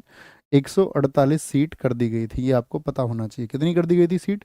71 से लेकर के आपका 148 कर दी गई थी। ऑपरेशन रूबिकॉन वह कूट शब्द था जिसे भारत में ब्रिटिश सरकार द्वारा निम्नलिखित में से किस संदर्भ में प्रयोग में लाया जाना था? तो जो जेल में गांधी जी आपका, वहाँ पर आपका क्या बोलेंगे, आगा खां पैलेस में थे, जेल में गांधी जी के आमरण अनशन पे। जब वो आगा खां पैलेस में थे, आगा खां पैलेस में थे, तो आपका आगा खां पैलेस में थे, तो आपको पता होना चाहिए भारत में एक वायसराय रहा था लिनलिथगो। लिनलिथगो का कार्यकाल नोट करो। लिनलिथगो का कार्यकाल कितना था? क्योंकि इससे कई घटनाएं आप बता पाओगे। लिनलिथगो, तो अगर आपको पता रहेगा, लिनलिथगो एक वायसराय रहा था 1936 से 43 तक। तो भारत छोड़ो आंदोलन के समय कौन था? लिनलिथगो। और भारत छोड़ो आंदोलन के समय ही गांधी जी को आगा खां पैलेस में रखा गया। तो वहां पे उसने बताया कि गांधी जी अब जो हैं आपका लगभग मृत्यु के निकट आ चुके हैं। यहीं पे बाबा साहब भीमराव अंबेडकर जी का एक कथन आता है। उन्होंने क्या कहा था कि गांधी जी जो है क्या बोलेंगे, क्षणिक भूत की तरह धूल उड़ाते हैं, लेकिन वो स्तर नहीं आपका बढ़ाते हैं। तो ये बाबा साहब भीमराव अंबेडकर का स्टेटमेंट था उन्हीं के बारे में। यहाँ पर बिग बैंग सिद्धांत निम्नलिखित में से उद्भव की व्याख्या करता। बिग बैंग सिद्धांत बताओ जी। बहुत बढ़िया भैया। अगस्त प्रस्ताव, Cripps mission, very good, very good, very good, very good. आगे बोलेंगे। तो बिग बैंग सिद्धांत, स्तनधारी जीव, हिमयुग, आइस एज, ब्रह्मांड या फिर महासागर? ब्रह्मांड। मुझे बताओ ब्रह्मांड कितना पुराना है? तो ब्रह्मांड है आपका, याद रखना, 13.8 बिलियन ईयर्स एगो का है। बिलियन ईयर्स एगो, क्या बोलेंगे? बिलियन ईयर्स एगो, 14 खरब वर्ष पूर्व का है, 14 खरब वर्ष पूर्व का है। और ये जो बिग बैंग सिद्धांत दिया था, ये किसने दिया था? ये बोलेंगे आपका, इसका जो प्रतिपादन हुआ, या गिवन बाई जॉर्ज लेमेंतेयर। क्या बोलोगे? जॉर्ज लेमेंतेयर, लेमेंतेयर के द्वारा ये दिया गया, जॉर्ज लेमेंतेयर के द्वारा। मुझे कभी पूछे बिग बैंग सिद्धांत को जो साथी आपका इलस्ट्रेट किया, यानी कि इसका इलस्ट्रेशन, व्याख्या किसने दी थी? तो व्याख्या दी थी इसकी वैगनर ने, रॉबर्ट वैगनर ने 1967 में, 1967 में। आपसे कभी भी पूछे बिग बैंग सिद्धांत को पुष्टि किसने दी थी? तो पुष्टि दी इसको नासा ने 2001 में। नासा ने 2001 में इसको नासा आपको जानकारी दी थी। मुझे बताओ, एक ब्लैक होल जानते हैं? ब्लैक होल के बारे में किस भारतीय ने जानकारी दी? ब्लैक होल से जुड़े भारतीय कौन थे? कौन से भारतीय हैं जो ब्लैक होल, कृष्ण छिद्र से जुड़े रहे? तो उनका नाम है एस चंद्रशेखर। एस चंद्रशेखर ने चंद्रशेखर सीमा भी दी थी ज्योग्राफी में तारों के लिए। क्या कहा था उन्होंने? कि वे तारे जो सूर्य के द्रव्यमान का 1.44 गुना है, वो क्या बन जाते हैं? वाइट ड्वार्फ स्टार बन जाते हैं, श्वेत वामन तारे बन जाते हैं। क्या बन जाते हैं? श्वेत वामन तारे बन जाते हैं। Okay, big bang theory, big bang यानी महाविस्फोट की बात कर रहे हैं। सुपरनोवा, सुपरनोवा क्या है? एक एस्ट्रॉइड है, यानी कि एक आपका साथी एस्ट्रॉइड है वो आपका, या एक ब्लैक होल है, या एक पुच्छल तारा है, कॉमेट है, या फिर एक डाइंग स्टार है, तो क्या बोलोगे? सुपरनोवा भैया एक आपका मृत पाए तारा है, डाइनिंग स्टार है, यानी किसी तारे में जो भयंकर विस्फोट हो गया हो तो उसके बाद की स्थिति है वो, ठीक है। देखो अगर हम बोले आपका ग्रुप ऑफ स्टार्स, जो तारों का समूह होता है उसको क्या बोलते हैं? या व्यवस्थित बोले अरेंज्ड ग्रुप ऑफ स्टार्स तो उसको बोलते हैं नक्षत्र। क्या कहा जाता है? कॉन्स्टेलेशन कहा जाता है उसको। क्या बोलते हैं? कॉन्स्टेलेशन कहा जाता है उसको, कॉन्स्टेलेशन, ठीक है, कॉन्स्टेलेशन। अच्छा, जो पुच्छल तारा है, पुच्छल तारा क्या होता है उसको समझो। पुच्छल तारा क्या होता है? ये आपका जितनी भी जो चट्टान है, मान के चलो जो चट्टान है, जो धूल है उस पे अगर आपका गैस और जो धूल हो गई आपका, या जो जमी हुई गैस है उनसे मिल करके बन जाता है, जमी हुई गैस से। इसकी जो पूंछ होगी वो सूर्य की तरफ होती है, सूर्य से दूर। जो इसकी टेल होगी वो आपका स्टे अवे फ्रॉम द सन होगी, पूंछ सूर्य से दूर होगी। किसी एक पुच्छल तारे का नाम बताओ तो आप क्या कहोगे? भैया हम जानते हैं हैली कॉमेट को। हैली क्या है? एक पुच्छल तारा है। कितने वर्षों में दिखता है हैली पुच्छल तारा? तो हैली पुच्छल तारा दिखता है 76 ईयर्स में। तो अभी पिछली बार कब दिखा था आपका? तो 1986 में दिखा था। कब? 1986 में। तो भविष्य में कब दिखेगा बताओ? 76 जोड़ करके, 9 7 16, बताओ जी, और 6 12, यानी कि 2062 में अब दिखाई देगा, 2062 में अब दिखाई देगा, ठीक है। 76 वर्षों के अंतराल पर ये हमको दिखता है। मुझे बताओ हमारी जो आकाश गंगा है, हमारी आकाश गंगा का क्या नाम है? हमारी जो आकाश गंगा है उसका क्या नाम है? आकाश गंगा, हमारी आकाश गंगा का क्या नाम है ये आपको बताना है, ठीक है। क्या बोलेंगे? जो हमारी गैलेक्सी है उसका क्या नाम है? तो हमारी गैलेक्सी है दुग्ध मेखला। क्या बोलोगे? दुग्ध मेखला। यानी कि दुग्ध मेखला बोले तो आपका, इसको हम मिल्की वे कह सकते हैं? नहीं कह सकते? हाँ जी भैया, मिल्की वे कह नहीं सकते, मिल्की वे ही कहते हैं उसको, मिल्की वे। या उसको हम मंदाकिनी कह सकते हैं। हाँ जी, मंदाकिनी उसको हम कह सकते हैं, मंदाकिनी कह सकते हैं। एक होती है आपका नेबुला। नेबुला पूछा जाता है, नेबुला क्या है? नेबुला बोले तो निहारिका क्या है? निहारिका किससे मिलकर बनती है बताओ जरा? निहारिका, तो निहारिका बनती है आपका धूल और गैस के कणों से, यानी कि डस्ट से एंड गैस पार्टिकल से, धूल और गैस के कणों से मिलकर बनती है निहारिका। किससे बनेगी? आपका डस्ट से और गैस पार्टिकल से मिलकर के बनती है, गैस पार्टिकल से, ओके, गैस पार्टिकल से मिलकर के बन जाती है। आगे, तारे का रंग किस बात का सूचक है? किसी भी जो स्टार का कलर है वो क्या दर्शाता है? सूर्य से दूरी को दर्शाता है? नहीं जी भैया, टेम्परेचर को दर्शाएगा, उसके तापमान को, उसके तापमान को दर्शाता है। अच्छा, जो तारे की जो ऊर्जा होती है वो कैसे मिलती है उसको? एनर्जी ऑफ स्टार, सोर्स क्या होता है उसका? तारे की ऊर्जा का स्रोत क्या होता है? क्या बोलेंगे? उसका स्रोत क्या होता है? तारे की ऊर्जा का स्रोत, सोर्स ऑफ स्टार्स एनर्जी, तो वो होता है आपका, क्या बोलोगे? नाभिकीय संलयन। क्या होता है? नाभिकीय संलयन होता है, न्यूक्लियर फिजन होता है आपका, न्यूक्लियर फिजन होता है, फिजन होता है। आप जानते हो कोई भी तारा है वो किससे मिलके बना होता है? हाइड्रोजन और हीलियम से मिलके बना होता है, हाइड्रोजन और हीलियम से मिलकर के बना होता है, ये इसके स्टार की एनर्जी का। और जो आपका, मुझे बताओ, जो आपका हाई टेम्परेचर होता है वो कैसे रंग के होते हैं तारे? हाई टेम्परेचर जिनका होता है उनका कलर होता है ब्लू। कैसा होता है? ब्लू कलर होता है। अगर आपसे पूछे मीडियम टेम्परेचर हो तो मीडियम टेम्परेचर के तारे कैसे होंगे? वो पीले रंग के होते हैं, येलो हो सकता है आपका, येलो होता है, ठीक है। और आपका जो लो टेम्परेचर का स्टार होगा, जिसका निम्न तापमान है, वो कैसे कलर का होगा? तो वो रेड कलर का होता है। क्या बोलोगे?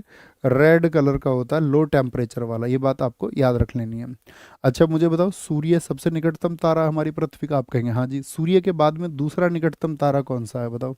सूर्य के निकटतम, सूर्य के निकटतम, भाई सूर्य भी तो एक तारा ही है, तो सूर्य के निकटतम कौन सा तारा है? कौन सा निकटतम तारा? बोलो जी। आपका नियरेस्ट स्टार टू द सन, तो वो है प्रोक्सिमा। क्या बोलोगे उसको? उसको आप कहेंगे भैया वो प्रोक्सिमा है, उसका नाम याद रख लो, प्रोक्सिमा सेंचुरी है। क्या है? प्रोक्सिमा सेंचुरी है, प्रोक्सिमा सेंचुरी। कितना दूर है ये?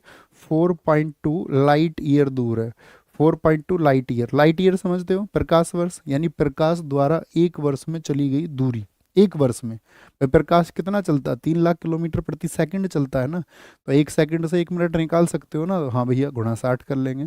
अब जब आपको मिनट पता चल गई तो फिर आपका घंटे निकाल लोगे। हाँ भैया, 60 का गुणा कर देंगे। अच्छा, जब आपको घंटे पता चल जाएंगे तो 24 की गुणा कर दो तो दिन पता चल जाएगा, और दिन पता चल जाए तो 365 से गुणा कर दो तो साल पता चल जाएगा। यानी कि इतनी गति को हम कहते हैं, इतनी गति को हम कहते हैं। पल्सर किसको बोलते हैं? पल्सर, पल्सर तारा आपसे पूछे, पल्सर क्या होता है, पल्सर, तो आप बोलेंगे ये एक न्यूट्रॉन स्टार होता है। क्या होता है? एक न्यूट्रॉन स्टार होता है, neutron star, Pulsar. Pulsar neutron star होते हैं, बाइक नहीं पल्सर, अभी वो सोच लो, अपाची गैंग वाली। सूर्य की परिक्रमा में कौन सा ग्रह सर्वाधिक समय लेता है? सूर्य की परिक्रमा में, ठीक है, बोलो भी फटाफट से। सूर्य की परिक्रमा में कौन सा ग्रह सर्वाधिक समय लेता है? यूरेनस, बृहस्पति, वरुण या फिर प्लूटो?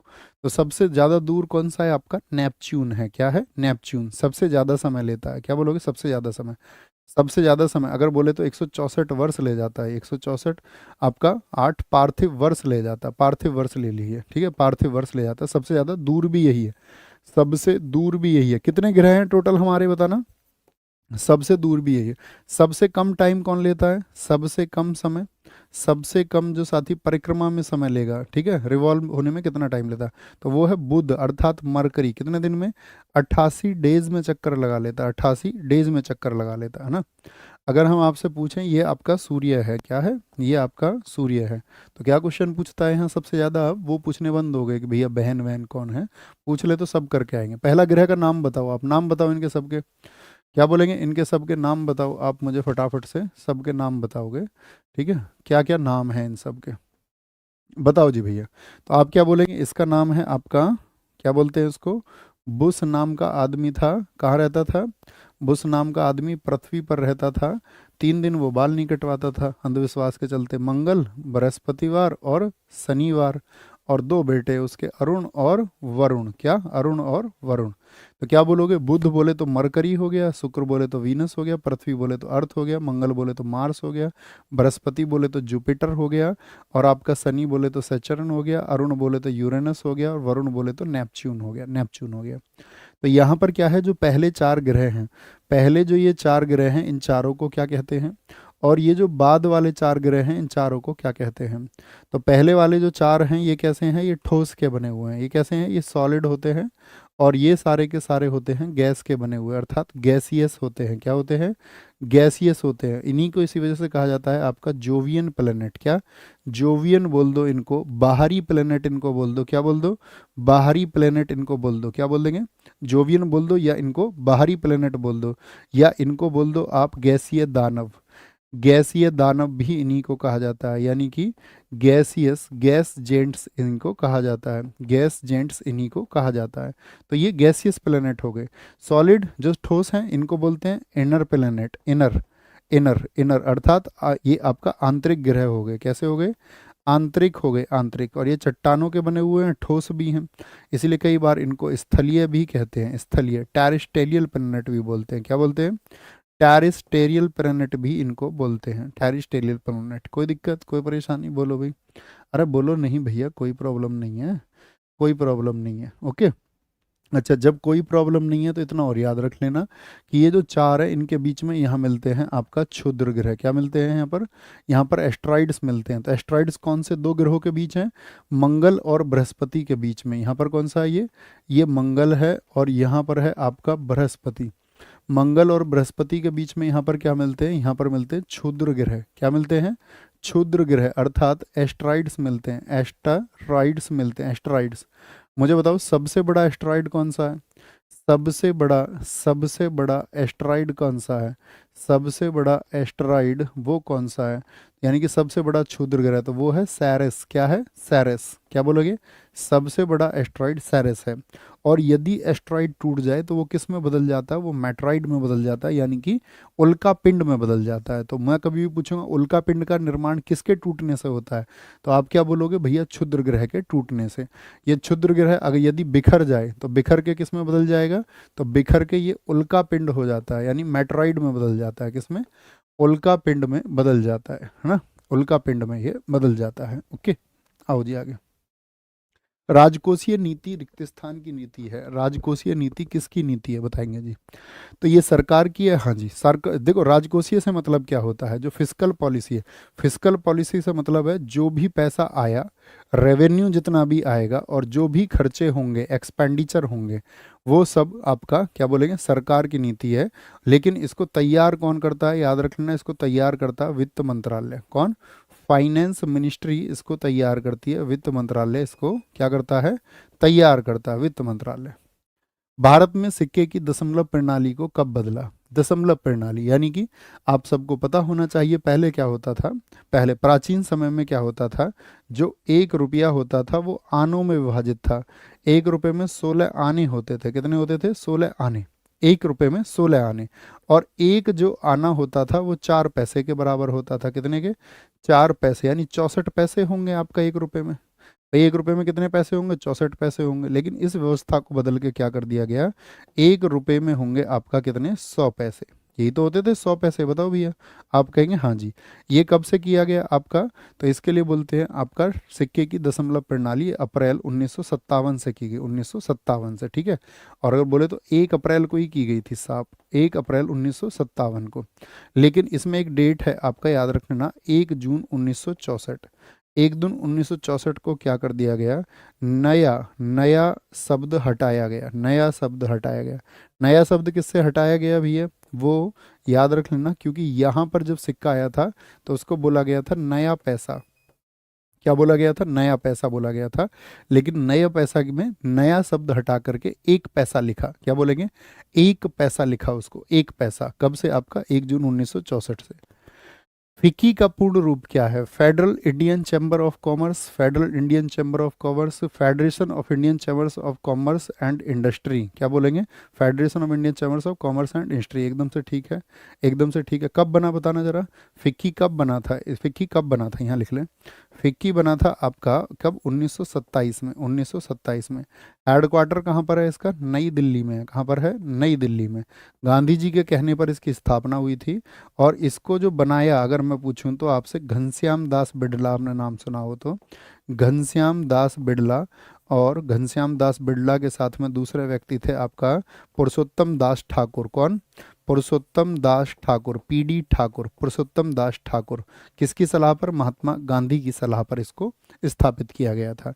वर्तमान में आप मुझे बता सकते हैं फिक्की के अध्यक्ष कौन है? वर्तमान में, अगर चेंज ना हुए हों तो वर्तमान में जो अध्यक्ष हैं वो है हर्षवर्धन अग्रवाल। कौन है?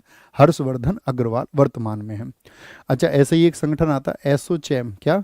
एसोचैम। एसोचैम का पूरा नाम कौन बताएगा? फिक्की और एसोचैम दोनों बहुत महत्वपूर्ण है। तो इसको बोलते हैं आप, एसोचैम का मतलब है the associate chambers, the associate chambers. क्या बोलेंगे? The associate chambers, associate chambers, ये बात याद रखना। Associate chambers of commerce and industry. तो कॉमर्स एंड इंडस्ट्री के ही हैं दोनों। Of commerce and industry. कौन बता सकता है? उसको घोषित करो आप लोग। टॉपर आज की क्लास का सिर्फ एक ही टॉपर घोषित करेंगे। एसोचैम की स्थापना किसने की थी? जब मुझे कभी मिलो तो बताना भैया मैं टॉपर था उस दिन, और सही बोलना, ठीक है। इसकी जो स्थापना हुई थी वो कब हुई थी? इसकी स्थापना हुई थी 1920 में। कब? 1920 में इसकी स्थापना हुई थी, याद रख लेना, ठीक है। और इसका हेडक्वार्टर आपसे पूछ ले तो क्या बोलेंगे? नई दिल्ली में है। कहाँ पर है हेडक्वार्टर भाई साहब इसका? नई दिल्ली में स्थित है। कहाँ पर है? नई दिल्ली में इसका हेडक्वार्टर स्थित है। ओके, आगे आएंगे। नेक्स्ट, प्रधानमंत्री सांसद आदर्श ग्राम योजना कब शुरू हुई थी? प्रधानमंत्री सांसद आदर्श, आपका सांसद को एक गांव गोद लेना था और उसका विकास करना था। तो 11 अक्टूबर 2014 को शुरू हुई थी, ठीक है। 28 अगस्त 2014 को कौन सी शुरू हुई थी? पीएम जनधन योजना। क्या बोलोगे? जनधन योजना। पीएम जनधन योजना, जिसमें साथ ही मेरा खाता भाग्य विधाता को शुरू किया गया 23 जुलाई 2010, नहीं जानते। 9 मई 2015 को देश में शुरू हुई थी पीएम सुरक्षा बीमा योजना। क्या? पीएम सुरक्षा सुरक्षा बीमा योजना। पीएम सुरक्षा बीमा योजना शुरू हुई थी 9 मई 2015 को। पीएम ग्राम सड़क योजना कब शुरू हुई थी बताओ? पीएम ग्राम सड़क योजना कब शुरू हुई थी? ग्राम सड़क योजना वो शुरू हुई थी सन 2000 में। कब शुरू हुई थी? वो सन 2000 में शुरू हुई थी। पीएम ग्रामोदय योजना भी इसी वर्ष शुरू हुई थी। पीएम ग्रामोदय योजना कब शुरू हुई थी? तो पीएम ग्रामोदय योजना भी शुरू हुई थी आपका सन 2000 में। क्या बोलोगे? सन 2000 में शुरू हुई थी। एक ब्लॉटिंग पेपर स्याही कैसे सोखता है, स्याही को कैसे सोखता है, ठीक है, जैसे आप पोछे पे वहाँ पोछा भी लगाते होगे तो ऐसे कैसे ऑब्जर्व करता है, तो उसमें क्या होता है, कैपिलरी प्रोसेस होता है, कैपिलरी प्रोसेस। अगर आप पानी भरोगे और उसमें एक नली छोड़ दोगे, तो जैसे मान के चलो पानी का तो आपका क्या बोलोगे, पानी का तो यहाँ तक है आपका जो स्तर है, तो पानी नली में ऊपर रहेगा या नीचे, बताओ फटाफट से, तो क्या कहोगे, यहाँ से थोड़ा बढ़ता हुआ रहेगा, इस जल स्तर से थोड़ा बढ़ता हुआ रहेगा। तो ये किसकी वजह से होता है, केशिकत्व की वजह से। जैसे लालटेन है, लालटेन में क्या है, नीचे तेल रहता है, लालटेन में बत्ती से तेल कहाँ पहुँच जाता है, ऊपर।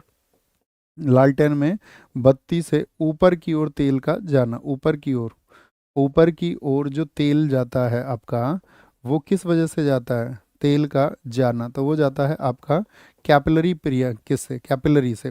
जैसे कि खेत है, खेत भी है आपका किसी का, तो खेत में क्या करते हैं, इसको जुताई कर देते हैं ताकि नीचे जो केश नली है वो क्या हो जाए, ब्रेक हो जाए, और जो वो ऊपर खेत सूखे ना, ज़्यादा उसकी नमी बनी रह जाए, है ना। अच्छा, यहाँ पे मुझे एक और बात बताओ, जैसे कि एक प्रोसेस आता है यहाँ पर आपका सरफेस टेंशन, पृष्ठ तनाव को जानते हैं। कोई भी वस्तु क्या बोलेंगे आपका, जैसे हम पूछते हैं वर्षा की बूंद है वो गोल क्यों होती है, तो जो मिनिमम क्षेत्रफल को ग्रहण करने की बात, मिनिमम एरिया को, जो आपका क्या बोलेंगे, मिनिमम एरिया को जो होल्ड करने की बात होती है उसको बोलते हैं हम सरफेस टेंशन। सरफेस टेंशन क्या होता है, टाउ बराबर होता है आपका एफ अपॉन एल, यानी कि एक बल लगा होता है और एकांक लंबाई पर लगा होता है। बल को किस में नापते हैं, न्यूटन में, और लंबाई को मीटर में, मीटर में, ठीक है, इसको डाइन पर सेंटीमीटर भी बोल सकते हैं। तो न्यूटन पर मीटर में आपका पृष्ठ तनाव को मापा जाता है। पृष्ठ तनाव के उदाहरण लिखो जरा, एक एक उदाहरण। उदाहरण क्या बोलोगे, सबसे इंपॉर्टेंट तो ये है, जो आपका वर्षा की बूंद है, वर्षा की बूंद है वो क्या हो जाती है, वर्षा की बूंद हो जाती है आपका गोलाकार, क्या हो जाती है, गोलाकार हो जाती है। अच्छा भाई साहब, ठीक है। दूसरी चीज क्या है वर्षा की बूंद के अलावा, क्या बोलोगे, वर्षा की बूंद के अलावा दूसरी चीज आपको, जो गर्म सूप है वो स्वाद लगता है, गर्म सूप कैसा लगता है, हॉट सूप वो कैसा लगता है, टेस्टी लगता है, स्वादिष्ट लगता है, क्योंकि वो क्षेत्रफल को धारण करता है, आपका गर्म सूप हो गया आपका। अच्छा मुझे बताओ, जो पृष्ठ तनाव है इसमें अगर यदि मैं टेम्परेचर बढ़ा दूं तो क्या चेंज आएगा, टेम्परेचर को यदि बढ़ा दिया जाए तो सरफेस टेंशन क्या होता है, घट जाता है, क्योंकि टेम्परेचर बढ़ेगा तो काइनेटिक एनर्जी बढ़ जाएगी, और इसके बीच में जो इंटर मॉलिक्यूल फोर्स होता है, जो अंतराणविक बल होता है वो कम हो जाता है।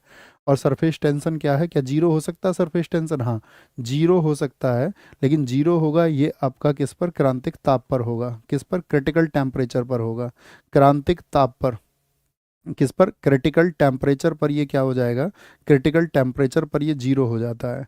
तो वर्षा की बूंद हो गई, सेविंग, जो सेविंग का ब्रश है उसके बालों का चिपकना आपस में, सेविंग ब्रश, क्योंकि वो मिनिमम एरिया चाहता है ना, मिनिमम एरिया वो चाहता है ना, मिनिमम एरिया, ऐसे गोल हो जाना, गोल होकर मिनिमम हो सकता है, चौकोर होकर नहीं हो सकता।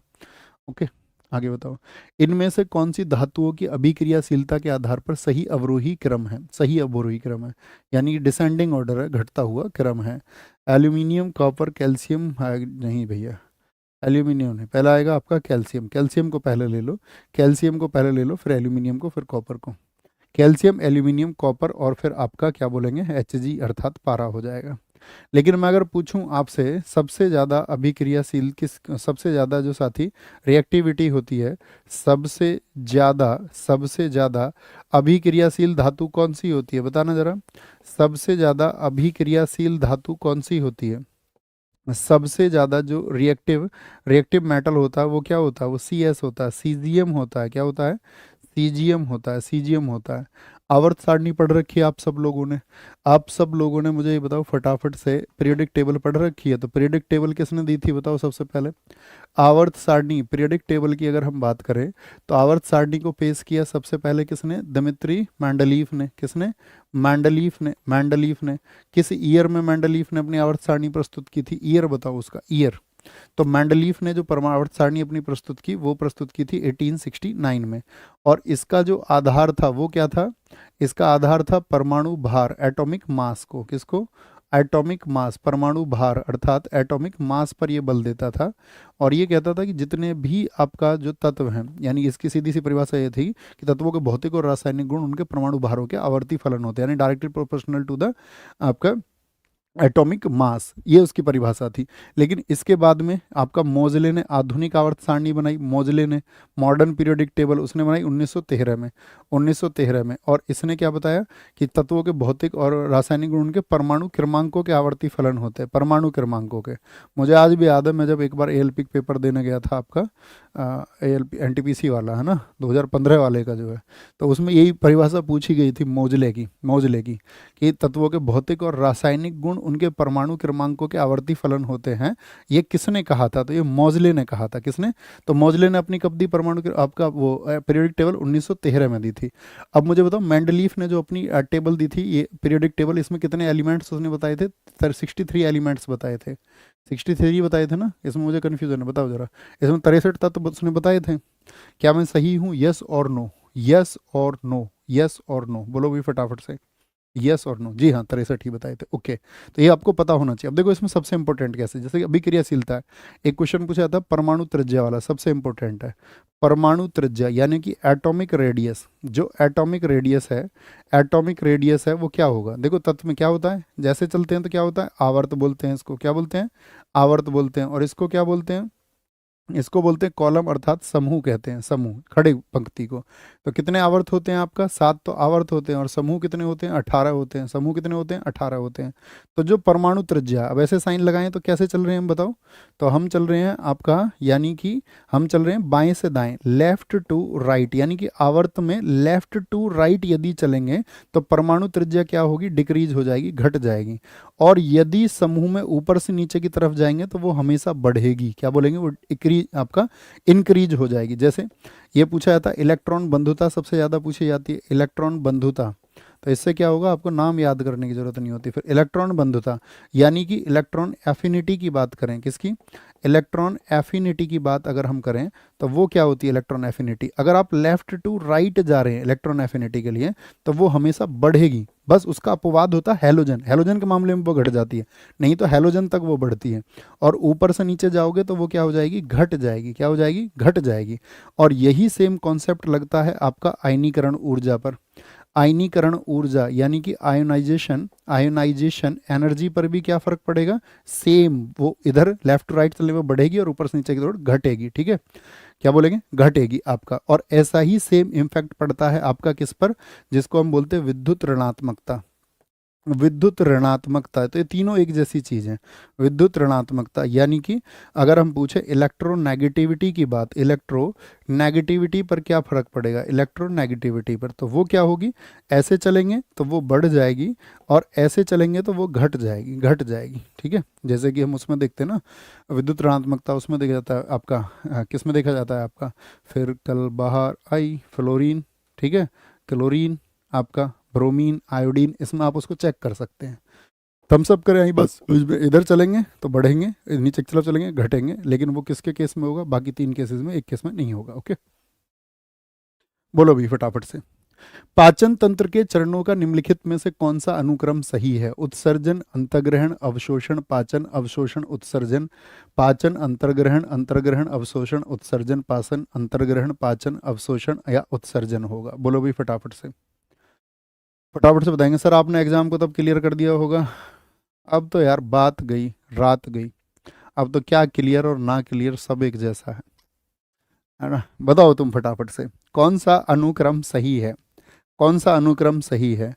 इंजेशन, डाइजेशन, एब्जॉर्प्शन या एक्सक्रीशन? और पांचवा कौन सा होगा? पांचवा होता है इसमें आपका परित्याग, डिफेकेशन जो होता है, डिफेकेशन जो होता है, परित्याग होगा, परित्याग होगा। ठीक है, तो अंतर्ग्रहण में क्या होता है? भोजन मुख में आया भैया, भोजन मुख में आया। अच्छा मुझे एक क्वेश्चन बताओ, मुख में जब आप खाना खाते हो तो जो भोजन है वो लार के साथ में मिल जाता है, तो भोजन जब लार के साथ मिल जाता है तो उसको क्या कहते हैं? मुझे बताओ। फूड, फूड जब आपका सलाइवा के साथ में मिक्स हो जाए, खाना जब लार के साथ मिल जाए तो उसको क्या बोलते हैं? क्या बोलोगे? उसको कहते हैं बोलस। क्या बोलते हैं? बोलस बोलते हैं।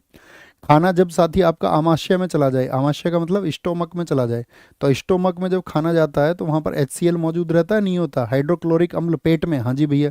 तो ये क्या करता है भोजन को? अब ये तो अम्ल है ना, तो ये भोजन को क्या बना देता है? अम्लीय कर देता है, अम्लीय कर देता है। लेकिन देखो अब अम्लीय क्या है, तो यहाँ पे एक क्वेश्चन हो सकता है ना, जो आमाशय स्टोमक है, जो उसकी इंटरनल लेयर है, जो आमाशय की आंतरिक परत है उसको HCl से नुकसान ना पहुंचे उसके लिए क्या होता है हमारी बॉडी में, ये आपसे मेरा क्वेश्चन है। HCl हमारे स्टोमक की जो साथी इनर लेयर है, आंतरिक परत है। बोलो भी फटाफट से, बोलो भी फटाफट से, सारे लोग आंसर बताएं, फटाफट से आंसर बताएं सारे लोगों को, सारे लोगों का आंसर आना चाहिए। ऊपर दिखाओ, ऊपर ऊपर क्या पूछ रहे हैं।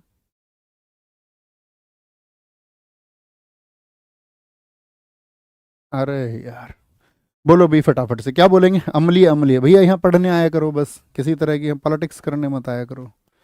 रिक्वेस्ट है मेरी आपसे, निम्नलिखित में से कौन सा एक सही कथन है, क्योंकि आप कितना भी शोर मचाओ कोई नहीं सुनेगा, इसलिए पढ़ लिख के कामयाब हो जाओ, अपनी चीज़ों के लिए फोकस रखो, अपने टारगेट पर। अतिरिक्त चीज़ों पर ध्यान लगाने का मतलब आपकी कोई नहीं सुन रहा है ना। कुछ भी कमेंट में लिखने लगते हो, कुछ भी मत लिखा करो please, requesting to you, focus on the target. कौन सा एक सही कथन नहीं है। यकृत और अग्नाशय का स्राव आमाशय में जाता है, बिल्कुल गलत बात है। देखो यकृत से क्या जाता है, बाइल जूस जाता है, बाइल जूस पित्तरस जाता है, और पित्तरस कहाँ जाता है, पित्तरस, पित्तरस पहले कहाँ जाएगा, पित्तरस जाएगा आपका पित्ताशय में जाएगा। पित्ताशय कहाँ पर जाएगा, वो आमाशय में थोड़ी जाएगा, वो जाएगा पित्ताशय में। भाई बाइल जूस कहाँ जाता है, गॉल ब्लैडर में ही तो जाएगा। बोलो यस और नो, सबका आंसर आए। आप कहोगे हाँ भैया गॉल ब्लैडर में जाएगा आपका बाइल जूस हमेशा, तो गलत हो गया, पहला ही गलत हो गया। क्या हो गया, पहला ही गलत हो गया। ऑस्ट्रेलियन ओपन 2025 में पुरुष एकल का खिताब किसने जीता है, पुरुष एकल का। तो ऑस्ट्रेलियन ओपन तो ये तो पहला हो गया, हमेशा क्या क्रम बताया था मैंने, आफ बाउ होता, आफ बाउ, आफ बाउ। ऑस्ट्रेलियन होगा, फिर फ्रेंच होगा, फिर विंबलडन होगा, फिर US ओपन होगा। ये जनवरी में हो जाता है, जनवरी में। तो किसने जीता, जॉनिक सिनर ने जीता है। जॉनिक सिनर कहाँ के खिलाड़ी हैं, इटली के खिलाड़ी हैं, इटली के खिलाड़ी हैं। और उपविजेता कौन रहे हैं इसमें, अलेक्जेंडर ज्वेरेव रहे हैं, अलेक्जेंडर ज्वेरेव, जो कहाँ के खिलाड़ी हैं, ये जर्मनी के हैं। और ये क्या रह गए हैं इसमें, रनर अप रह गए हैं, रनर अप, यानी कि उपविजेता रह गए हैं, उपविजेता। तो इस साल का तो यही हुआ है, तो इससे ज़्यादा तो नहीं पूछा जाएगा। ज़्यादा ज़्यादा पूछ लेगा 2024 का लास्ट वाला। तो 2024 लास्ट क्या हुआ था आपका, तो वो हुआ था आपका 2024 लास्ट US ओपन। सबसे लास्ट में क्या होगा, US ओपन होगा। तो US ओपन हुआ था 2024 का, तो उसका जो विजेता रहा था, और महिला दोनों को याद रखना, उपविजेता नहीं, विजेता उसमें रहा था आपका जैनिक सिनर। पिछले वाले में भी जैनिक सिनर, कहाँ का खिलाड़ी है जैनिक सिनर, इटली का। और अगर पूछे ये तो मेन कैटेगरी में रहे, तो फीमेल में कौन रहा था विजेता, फीमेल कैटेगरी में रही थी आपकी आर्यना सबालेंका रही थी। कौन, आर्यना सबालेंका। कहाँ की आर्यना सबालेंका, अरना सबालेंका, ये कहाँ की खिलाड़ी हैं दोस्त, तो आप कहोगे ये आपका कहाँ की खिलाड़ी हैं, सारे लोग आंसर करें। तो ये भैया बेलारूस की खिलाड़ी हैं, कहाँ की, बेलारूस की खिलाड़ी हैं, ठीक है, बेलारूस की। लेकिन अभी जो ये आपका ऑस्ट्रेलियन ओपन हुआ था, ऑस्ट्रेलियन ओपन हुआ था, इसमें ये आर्यना सबालेंका हार गई थी। इसमें कौन जीती थी फिर, ऑस्ट्रेलियन ओपन अगर 2025 फीमेल की बात करें, तो फीमेल में कौन जीती थी, फीमेल में जो विजेता थी, विजेता फीमेल में विजेता रही हैं इस बार आपका, उनका नाम है मैडिसन कीज। कहाँ की खिलाड़ी है मैडिसन कीज, बहुत पूछा जाता है, याद रखना, टेनिस खिलाड़ी का देश का नाम पूछा जाता है। मेडिसन कीज कहाँ की है, USA की। जैसे मैं आपसे पूछूं प्राचीन खिलाड़ियों में, राफेल नडाल कहाँ के खिलाड़ी थे, तो स्पेन के खिलाड़ी थे। राफेल नडाल कहाँ के, स्पेन के खिलाड़ी थे। अगर मैं आपसे पूछूं रोजर फेडरर कहाँ के खिलाड़ी थे, तो रोजर फेडरर आप कहोगे भैया वो स्विट्जरलैंड के खिलाड़ी थे, जीते हुए किसी व्यक्ति के नाम का सिक्का जारी किया था स्विट्जरलैंड ने।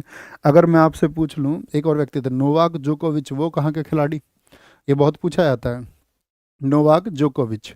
केंद्रीय बजट 2025-26 किस थीम के साथ में पेश किया गया है, केंद्रीय बजट 2025-26 किस थीम के साथ में पेश किया गया है, सबका विकास सबका साथ, सबका साथ सबका विकास, विकसित भारत। तो ये पेश किया गया सबका विकास के साथ में। अच्छा आप मुझे बता सकते हैं कि इसमें जो बजट था वो कितने रुपए का बजट था टोटल, इंडिया का टोटल बजट कितना था, तो आप क्या होगे, 50 लाख करोड़ का बजट था, 50,63,345 करोड़ का बजट था। ये इतने रुपए का बजट था। इसमें क्वेश्चन क्या पूछा जाएगा कि रक्षा क्षेत्र के लिए कितने थे, तो 4,91,000 करोड़ थे। कितने, 4,91,000 करोड़ थे, 4,91,000 करोड़ थे, ठीक है। और इसमें आपका परिवहन के लिए कितना था, परिवहन के लिए रक्षा, इससे रक्षा से भी ज़्यादा था, वो था आपका 5,48,000 करोड़ रुपए। शिक्षा के लिए कम है देश में, अभी उतनी ज़रूरत नहीं है पढ़ने लिखने की। शिक्षा, शिक्षा के लिए आपका 1,28,00,000, क्योंकि शिक्षा के लिए कम भी देंगे तो कोई दिक्कत नहीं है, चल जाएगा। अभी रक्षा के लिए बहुत ज़रूरत है, कल को हमको पाकिस्तान के घुटने भी टिकाने हैं ना, कल को पाकिस्तान से सॉरी भी तो बुलवाना है हमको, उनको बहुत नुकसान करना, उनके हर एक आतंकवादी को निकाल निकाल के मारेंगे हम, एक एक। और देखो अब वो ढूंढ नहीं लिए हमने आतंकवादी, आप बताओ सारे, आपको नहीं मिले क्या वो? अभी उनको पनिशमेंट नहीं मिला अभी, तो रक्षा बजट हमको बहुत मजबूत करना जरूरी है, क्योंकि फिर हम उसको मतलब डाउन फील कराएंगे ना थोड़ा सा अपनी ताकत का प्रयोग करके। 9 अक्टूबर 2024 को कौन वर्ल्ड टेस्ट चैंपियनशिप में 5,000 रन बनाने पहले पहले खिलाड़ी बने? कौन बने? हंसने की बात नहीं है दोस्त, हंसने की बात नहीं है, हंसने की बात नहीं है, दर्द की बात है। बोलो, फटाफट से बताएंगे। 5,000 रन बनाने वाले पहले खिलाड़ी कौन बने? तो जो रूट बन गए, जो रूट। विराट कोहली ने संन्यास ले लिया भैया। जब भी कोई खिलाड़ी संन्यास लेगा तो याद रखना एसएससी क्वेश्चन पूछेगी, संन्यास ले लिया, कितने संन्यास? मुझे बताओ, विराट कोहली का जो पहला मैच था वो किसके खिलाफ खेला था विराट कोहली ने? पहला मैच टेस्ट की बात कर रहे हैं, पहला मैच टेस्ट का विराट कोहली ने खेला था वेस्ट इंडीज के खिलाफ। किसके खिलाफ? West Indies. कोई डाउट नहीं, जबरदस्त और शानदार चीकू का। अंतिम मैच किसके खिलाफ हुआ? अंतिम मैच, अंतिम मैच बताओ, अंतिम मैच टेस्ट का ये हुआ भैया आपका ऑस्ट्रेलिया के खिलाफ। किसके? अंतिम मैच ऑस्ट्रेलिया के खिलाफ हुआ। पहला मैच किस वर्ष खेला था? 2011 में खेला था टेस्ट। कुल टेस्ट शतक कितने हैं बताओ? विराट कोहली के कुल टेस्ट शतक कितने हैं? कुल टेस्ट शतक, पहले जैसे तेंदुलकर जी के पूछे जाते थे, अब इनके पूछे जाएंगे। कुल टेस्ट शतक कितने हैं? तो वो है 30। कितने मैच खेले हैं? कुल कुल आपका 123 मैच खेले हैं, 123 मैच खेले और उसमें रन बनाए लगभग 9,000, लगभग 9,000। ठीक है। अच्छा, 200 कितनी बार बना रखे हैं? डबल सेंचुरी 200 बनाए हैं 7 बार। कितनी बार? 7 बार। और बेस्ट स्कोर कितना है? 254 का। बेस्ट स्कोर कितना है? बेस्ट स्कोर है आपका 254, 254। ठीक है। वर्ल्ड टेस्ट चैंपियनशिप कितनी बार हो चुकी हैं? 2 बार हो चुकी हैं। 2021 कौन जीता था? 2021 न्यूजीलैंड जीता था, भारत हारा था। 2023 ऑस्ट्रेलिया जीता, ऑस्ट्रेलिया जीता, वो आपका ट्रेविस हेड जिम्मे हो रहा है इंडिया के। 2023 में ऑस्ट्रेलिया जीता, फिर से कौन हारा? भारत हारा, भारत हारा। ओके, वर्ल्ड टेस्ट चैंपियनशिप में। अच्छा मुझे बताओ, वर्ल्ड टेस्ट चैंपियनशिप में सबसे ज़्यादा विकेट किसने ले रखे हैं? सबसे ज़्यादा विकेट भारत की तरफ से तो रविचंद्र अश्विन है, लेकिन सबसे ज़्यादा विकेट उनके नहीं है। ठीक है, वो इंडिया की तरफ से सबसे ज़्यादा है उनके। ये हैं सबसे ज़्यादा नाथन लियोन के। किसके? नाथन लियोन, जो कि ऑस्ट्रेलिया का बॉलर है। नाथन लियोन कितने विकेट है? वो हैं आपका 89 विकेट्स। रविचंद्र अश्विन के 78 विकेट्स। कितने? उनके 78 विकेट है, 78 विकेट है। ओके, तो ये क्वेश्चन पूछा जाएगा आपका। कुल टेस्ट शतक हो जाएंगे आपका। और क्या पूछा जा सकता है? 50-50 तो पूछे नहीं जाएंगे। ओके, ये आप याद रखना। होमवर्क, वर्ल्ड टेस्ट चैंपियनशिप 2025 जो का जो फाइनल हुआ, कहाँ और किन देशों के बीच में हुआ? तो कहाँ, तो आप हम आपको बता देते हैं, ये हुआ था आपका इंग्लैंड में। कहाँ पर हुआ था? इंग्लैंड में हुआ था। हुआ किस किस के बीच में, ये आपको देखना है। हुआ किस किस के बीच में, दोनों आपको देखना। ओके, ख्याल रखिए अपना। सर कल जो, हाँ कल जो फोटो आपने सर इंस्टाग्राम पर डाली थी उस लड़के का पता चल गया। हाँ जी, उनका फ़ोन आया था और वो तो नहीं बैठे हुए हैं, शुभम भाई से बात हुई थी उनकी, तो उन्होंने उनको मैसेज किया कि सर थैंक यू, और हमारे भाई हमें सकुशल मिल गए हैं और आप सबकी वजह से ये पॉसिबल हुआ। ठीक है, क्योंकि उस पर अपने इंस्टाग्राम पे हम ऐसा नहीं है कुछ भी डाल देते हैं, कभी कभार 2 4 10 5 दिन में अपनी कोई पोस्ट जाती है, कोई सूचना आपको देनी होती है वो हम दे देते हैं। ऐसा नहीं है कि कुछ भी इंडिया क्रिकेट चल रहा था, क्रिकेट के ऊपर रील बना के डाल दी। अपने इवेंट होते हैं कुछ अपने ऑर्गेनाइजेशन के, उन इवेंट्स को लेकर के, या कभी आप तक कुछ भाव पहुंचाने हैं, फैमिली की कोई चीज़ पहुंचानी है, तो कभी कभार हम उसको भेजते हैं। बाकी हम स्टोरी के माध्यम से आपको हमेशा बताते रहते हैं कि भाई यहाँ पर आपको कब क्लासेस शुरू होंगी, कैसे शुरू होंगी, आपसे कोई वक्तव्य करना है, कोई चीज़ करनी है, कोई सूचना देनी है, तो उसके लिए, है ना। तो वो कामयाब हुआ हमारे एक्टिव सदस्यों की वजह से। थैंक यू आप सबको। तो यहाँ पर इसका आंसर लिखना मत भूला करिए और आगे बढ़ते रहिए, हमेशा लाइफ में मेहनत करते रहिए। आपका टाइम कहीं और बहुत ज़्यादा एक्सपेंड होता हो, ख़राब होता हो, तो साथ ही उसको मैनेज करिए। आप ही करोगे आपकी चीज़ों को सही करने, दुनिया में कोई और चीज़ नहीं आएगा। दुनिया में बाकी चीज़ें आपकी सहायक हो सकती हैं, लेकिन मुख्य जो साथी डोर है वो आपके जीवन के हाथ में है। तो आप कितना आगे पहुंचते हैं जीवन में, ये निर्भर करेगा कि आपने कितना संयम रखा अपनी लाइफ में, अपनी लाइफ को आपने कितना बैलेंस रखा, कितना मैनेज करके आप उसको चले, और आपके इरादे क्या थे, आपने क्या मैनिफेस्ट किया था, यानी कि आपने क्या बनने का इरादा किया था, और उस बनने के लिए आपको जो ज़रूरी चीज़ें थी उनको अपनाने के लिए आपने कितना समय खर्च किया था। ये सब बहुत महत्वपूर्ण और बहुत मायने रखता है, क्योंकि एक समय बीत जाने के बाद में ही हम लोगों को चिंताएं होती हैं कि काश मैं ये कर लेता। लेकिन आप समय पर रहते हुए जब चीज़ों को करेंगे तो आपके पास और करने के लिए भी बहुत समय बचा हुआ होगा कि हाँ मैं अभी और बहुत सारी चीज़ें कर सकता हूँ, और आप बहुत आगे बढ़ेंगे, और आप बहुत आगे बढ़े भी जो जो साथी मेहनत करे। और थैंक यू टेक केयर, पढ़ते रहिए, मिलते हैं कल सेम टाइम सेम जगह।